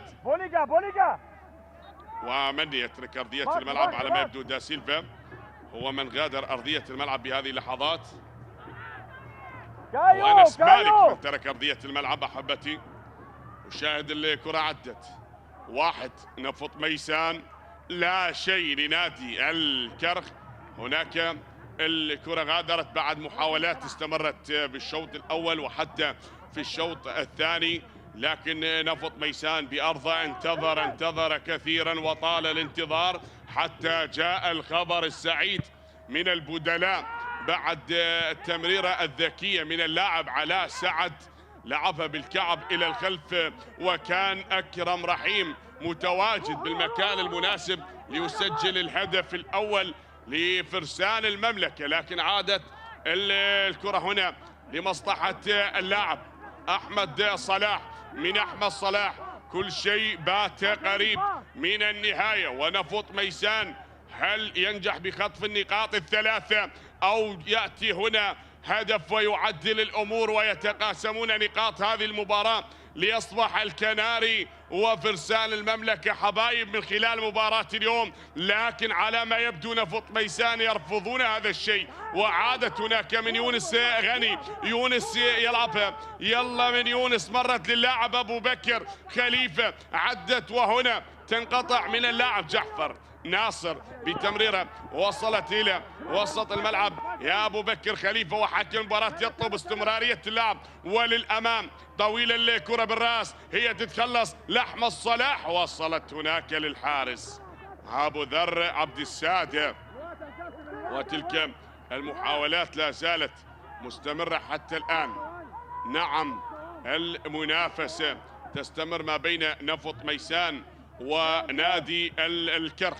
نفط ميسان كذلك سيقفز للمركز العاشر بتحقيق هذه النقاط الثلاثة في حال إذا اكتملت لنفط ميسان، والكرخ يبقى سيعاني وعند مباراة أيضا ربما ستكون كافية لهذا النادي من أجل تحقيق الفوز وكسب النقاط الثلاثة.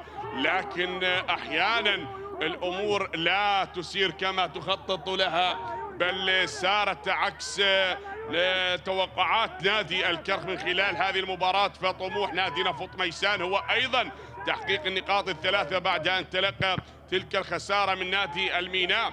وهنا الكرة عادت وغادرت أرضية الملعب، مستمرة في وسط الملعب. لنادي الكرخ.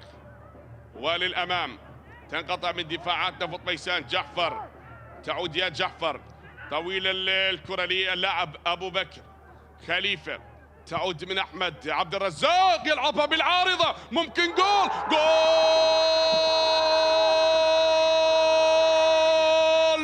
الكناري يغرد الكناري بملعب ميسان، يسجل الفنان كايو كايو كايو، وهدف التعادل، رصاصة الرحمة بالدقائق القاتلة، باللحظات القاتلة. الكناري يعدل نتيجة المباراة عن طريق البرازيلي المدافع كايو، يسجل هدف التعادل باللحظات القاتلة من الوقت الإضافي بعد التقدم لنادي نفط ميسان. أحمد عبد الرزاق بالعارضة، وكايو أسكنها الشباك. كايو عدل نتيجة المباراة لتصبح هدف لنادي نفط ميسان وهدف لنادي الكرخ عن طريق المدافع كايو. والهدف الشخصي الثاني لهذا اللاعب تألق، نعم الحارس بهذا الطيران، ارتدت الكرة بالعارضة ومن ثم عادت لكايو وسجل الهدف الذي عدل نتيجة المباراة. كايو هذا سجل في شباك أمانة بغداد، واليوم يسجل في شباك نادي نفط ميسان. وكذلك أحبتي انتهت الأمور وحكم المباراة أعلن عن صافرة النهاية بالتعادل بهدف لمثل هدف اللاعب أكرم رحيم لنادي نفط ميسان، وهدف لنادي الكرخ عن طريق اللاعب البرازيلي كايو باللحظات الأخيرة. شكرا للفريقين، قدما مباراة جميلة، مباراة ممتعة. ألتقيكم في يوم آخر ومباراة أخرى. تقبلوا تحياتي معلق المباراة حسين الساعدي، والسلام عليكم ورحمة الله وبركاته.